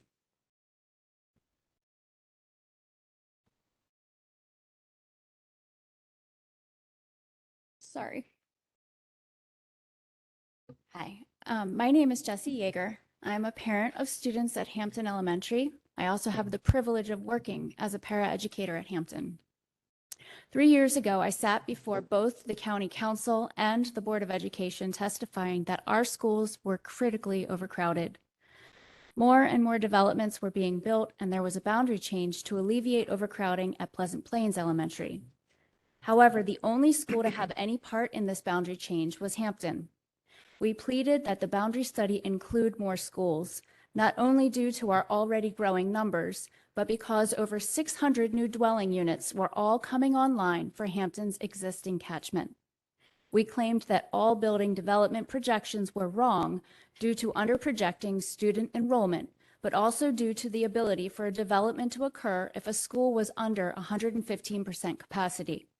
No one did anything to heed our warnings except continue with this boundary study that would add an additional 100 families to Hampton. So here we are, with all the planned units now finished and inhabited by more students than projected, like we said they would be, and the boundary change adding more students than projected. A school that already fought for an addition 9 years ago is again in need of change. We are currently at 812 students. And while our student body keeps growing exponentially as we add new students every single week, we aren't given the extra resources needed to accommodate such numbers. Our state-rated capacity is 670. We are now trying to function at 121% capacity. We have been out of room for 2 years now, and yet the new enrollments continue every single week. I ask two things. One, we need an emergency boundary study for Hampton Elementary so that we have relief for the next school year. Two, we need Baltimore County to finally recognize that the numbers used for student enrollment projections are woefully wrong. I know that there are proposals asking for zoning for new apartments. Until there are new schools built to accommodate the students that are already here, this simply cannot happen. Also, using September 30th as the one-day snapshot of what a school enrollment is completely erroneous. Hampton has added about 50 students since September 30th. And the limit of 115% capacity for development is irresponsible. 115% is already overcrowded. An overcrowded school is far from an ideal learning environment. It exacerbates behavior issues and stretches our staff beyond our limits. Kids don't get the services or attention they need. Nelson Mandela said that education is the most powerful weapon which you can use to change the world. I have already seen what a disrupted education can do to a child. Let's be sure we are focusing on the future so these kids have an opportunity to change our world for the better. Mr. Chairman. If you can just stay right there, I thank you so very, very much for coming in and share your comments with us. We really appreciate it. And Mr. just sit Chairman. there in case somebody has a question for you. Yeah, I'll Mr. start with Councilman, Catch. yeah, is that your name? Yeah. I think Catch, so. yeah, Councilman Catch. Jesse, I thank you for all the work that you do on behalf of the community. And, there is another boundary change going on with the middle schools. I'm very concerned about that, as I'm sure you are as well. Yes.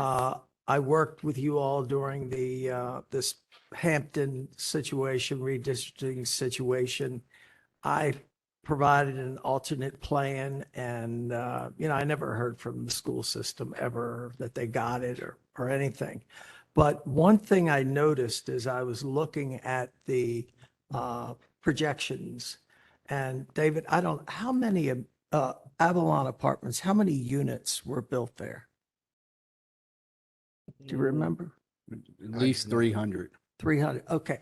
The 300 plus. projection at Avalon in Towson was that you say 300 and some apartments would produce 25 school-age children.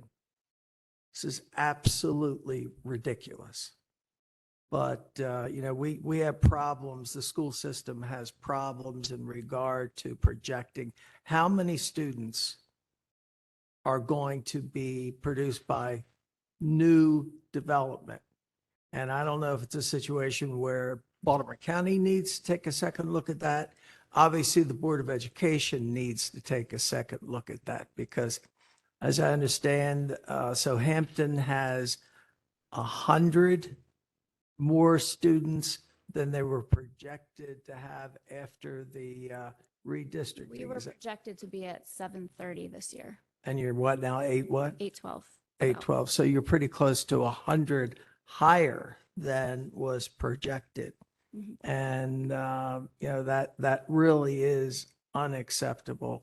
And I know that when the plan was done, schools such as Cromwell were not allowed to be touched as far as, Well, a lot of the students who come to us now who had been at Pleasant Plains literally drive by 3 or 4 other elementary schools on their way to Hampton. and the same with Carver School. It's another school that is below capacity. Yet, if you do redistricting of high schools, you cannot include, they do not and will not include Carver in it because of the type of school Carver is and the type of school that Cromwell is. So, I think that needs to have some new thought. So, thank you. Thank you. I just wanted to Councilmember add, Jesse, were you on the debate team or something? Because you nailed that timer. I was going to say, give her more time. And she- Absolutely. One of the things that happened at Hampton also when we did the addition was that they didn't expand the cafeteria or the gym. So not only do we have 812 students there, but it's not even really designed for the 670 that Right, our should be cafeteria there and gym for because we about didn't make the 350. cafeteria and the gym big enough. Right. And we have been asking, unfortunately, I was a Towson parent. My kids were at Rogers Forge when that was grossly overcrowded. And back then we were asking for Cromwell to be opened up as a Towson only school versus the magnet program because we don't have the capacity in Towson. And we certainly don't have it now because we've built all these apartment units here. And again, BCPS is not, there's no plan. And here we are again, talking about Hampton Elementary School when, you know, it was supposed to be fixed 12 years ago and we haven't fixed the problem. So we're with you and we'll do everything we can to push to solve this issue. And I can remember Senator Brochin and several of us in the legislature really pushed hard to get funding for an addition to Hampton some years ago. And as you said, they did not enlarge the cafeteria or the gymnasium to accommodate the additional students, which to me makes no sense. But so we're in the predicament we're in today and we need a solution. And I think you're absolutely right. A new study does need to occur. And Cromwell should be involved in this, and so should, what's Old Hillendale called? I forget. Halsted. Halsted. needs to Well, be and there's included also as well. Oakley and Stoneleigh, which are right there as well. Say that again. Stoneleigh and Oh, Oakley. Stoneleigh, right. But it's also, I mean, for the record, I just personally know Hampton, but I also am aware that it is a countywide problem. I don't want to make it sound like only Hampton has the overcrowding issue, or that, you know, there's any students that we don't want. I absolutely adore every single child in that building, and don't even like to think of any of them not coming to Hampton. The only problem is they can't even go to the bathroom. So it's really hard to see 27 kindergartners in one classroom when the state rated capacity for kindergarten should be 22. And then for grades 1 through 5, state rated is 23. And we are 26 to 28 and 30, depending on which class it is, in almost every class. And we have 6 kindergartens, and I don't know where they're gonna go because we only have 5 first grade classes. We do have 6 second grade classes, but then only 5 third grade classes. So when next year comes and all those grades move up, I don't know where they're gonna go because I already work in a closet. Literally. Well, I certainly appreciate you coming out this evening. Wait a minute, Councilman Patoka. So, Ms. Yeager, thank you so much for your patience and thank you for bringing this to our attention. It sounds like the council members that represent the area are aware. And, you know, we have, will not help your immediate situation. We have the recommendations of the Adequate Public Facilities Task Force that perhaps this council, and I'm hoping this council will be able to look at implementation so that we can work to resolve some of these problems. Yeah, that's been a long time coming. So Yeah, it has been. And hopefully we're going to get to that. One question I have for you so that we can understand it a little better is on the September 30 count. What happens? Do you have a sense of what happens after that count where 50 additional students come into play in terms of the metrics at that school or the enrollment? I think should life say? is fluid for all people, Mhm. for one. So you're always going to have some people coming to join a school after this, start date of late August. And then I'm not sure why they use September 30th at all. I think in the case of Hampton, because we have so many apartments that are in our boundary, I think we have a lot of refugees, which actually I think is awesome for us because we get to experience all these people from all over the world. It's a lot of people coming and going. So while our numbers might be one thing one day, we actually, we do lose some occasionally because people, a lease runs up and then they have to find a different apartment somewhere else. And things like that. So there's a lot of families that are just very transient throughout the county, depending on where they can get the housing that is available to them. We don't have a large, but we do have a, substantial homeless population, people staying in like long-term hotels and things like that. So I think that our numbers are constantly in flux. I don't understand why they choose September 30th, but our numbers have always changed past September 30th, and I'm sure other schools do as well. So I don't know why they use that as a single number. I was at a lot of meetings for Towson High School with their rebuilding it, and their projections for what they're planning for is where the school basically is now. And I know Mr. Ertel, we spoke at one of those meetings. It just doesn't make sense why they're like, well, we're using the numbers we've been given. And yet a whole lot of parents and actual school staff are saying, but those numbers are wrong. I don't know what to do about it, but Well, again, thank you for Yeah. bringing this to our attention, and Yeah. again, thank you for your patience. I thought you were a director that was going to be appointed tonight, but you're a parent that cares about her kids and cares about our school system. So thank you. yeah, of course. Thank you. Thank you Thank all for your you. time. Thank you again for your time to come here and share your concerns with us. We appreciate it very much. And that will do it for us this evening. However, we have another special presentation. The only thing I was going to mention, Mr. Chairman, was Mr. Beveridge, who had signed up but is not on. He did submit an email to the council email address. His testimony was related to the Northeast High School issue and as Mr. Catch indicated and Mr. Marks, the decision so far at least to enlarge Loch Raven and not actually have a Northeast quote unquote high school. So he sent an email which Chris forwarded to your council district email addresses. So I'm sure your staff can retrieve that for you. Okay, thank you very much. And then we just have that one other.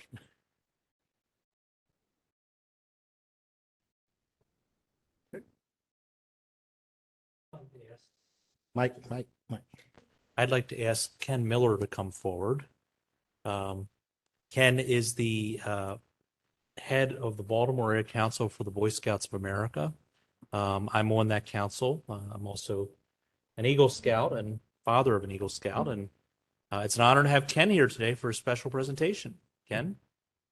To answer the most pressing question that I've heard all at my first meeting, the most pressing question, I'm a native, I'm not from Baltimore, but I happen to marry. I from Baltimore, 30 years ago, moved around the country, sometimes with the Boy Scouts, and moved back to Towson 3 years ago, and she is a Towson general. There you go. Make sure that's Nice. good. But scouting, we serve 5 counties in pretty much the greater Baltimore area. It's about 16,000 youth today. It was a little more than that before COVID. We'll get back to about 20,000. That's boys and girls. Today, it's about 4% of the total market share, just as a scope of perspective. But Eagle Scouts, I'm here tonight for a special presentation. And maybe when I was talking about that, David, can you come down and, Mr. Young, come join us. Come join us. That's you. Councilman Young, pardon me. So let me tell you, I ran some numbers. We just closed out our year. I ran some numbers like Eagle Scouts. Eagle Scouts are the highest rank that a youth can achieve in scouting. We're very fortunate in the Greater Baltimore Area Council. This year we had 440 young people, men and women, earn the rank of Eagle Scouts. probably the biggest deal is they have to identify a community service project that benefits a nonprofit, anybody but the Boy Scouts. So they have to identify, plan, execute, involve others in those projects. We started tracking that when I came to town. Baltimore County this year, we had 119 young people earn their Eagle Scout Award. Pretty significant. They had 1,245 other people help them in their project. So that's 119 individuals doing a project within Baltimore County. This is just Baltimore County, not the city, not anywhere. So 1,245 helpers, they performed 17,606 hours of service. We asked them to put a value on the projects that they do. And for this past year, the value of those 119 Eagle Scout projects was $135,000 that scouting gives back to the community. We talk about all the time, scouting's good for our community. Our communities are good for scouting. We make a difference every day. We need to tell that story probably a little broader. But what we teach those young people about giving back to their communities, be the community leaders, community citizens. And I believe Councilman Young, come on over here, because Why don't you come on over here and you all want to come down and join them. So we have the opportunity every year, based on the number of Eagle Scouts awarded within the council, to present an award, a very special award called the National Outstanding Eagle Scout Award. We can present 3 of these annually. Community business leaders who have distinguished themselves, who are Eagle Scout, and distinguished themselves in their work, their career, and their communities. So tonight it is a very special presentation to present this to Patrick Young and David Marks, who was mentioned, is a board member of ours. David is a recipient of the National Outstanding Eagle Scout Award prior, but citation sums it up. National Eagle Scout Association Outstanding Eagle Scout Award. Baltimore Area Council proudly presents the Outstanding Eagle Scout Award. Recognition is outstanding achievement. Eagle Scout. This award recognizes Eagle Scouts who have brought great honor to the highest rank to their personal and professional contributions at the local, state, and regional level. On behalf of the Baltimore Area Council, we are pleased to recognize the National Outstanding.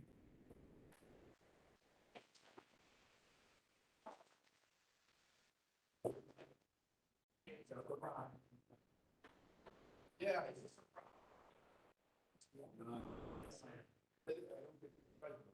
You really are doing these public.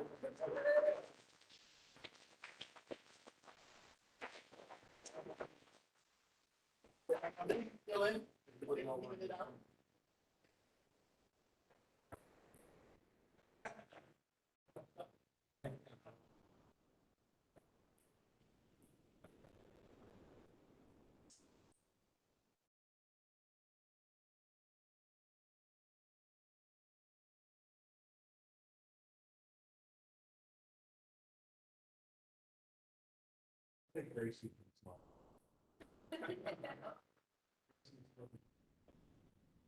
Beach. You very proud of you?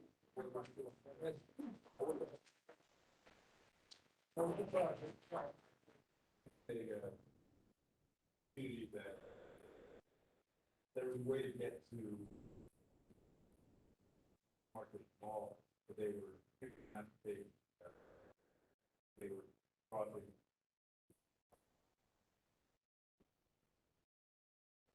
creating a pathway for them to get to their.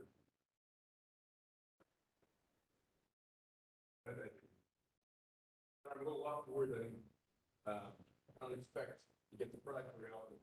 But I think my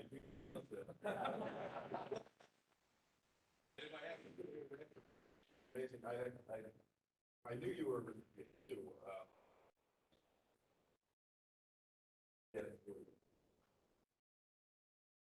didn't think I'd be here every day, even though scout. So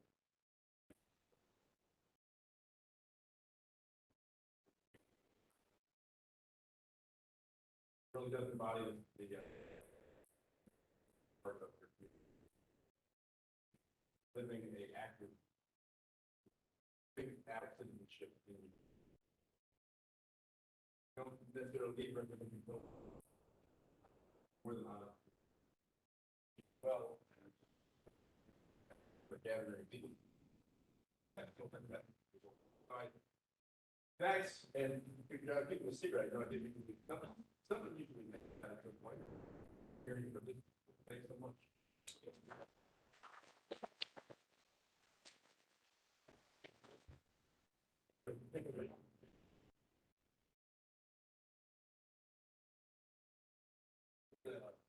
Last one would be.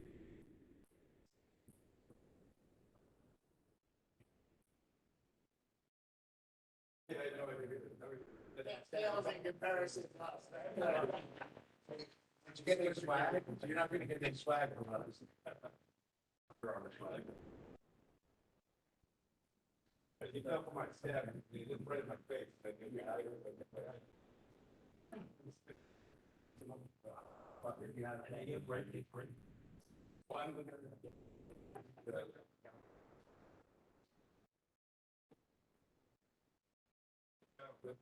Yeah.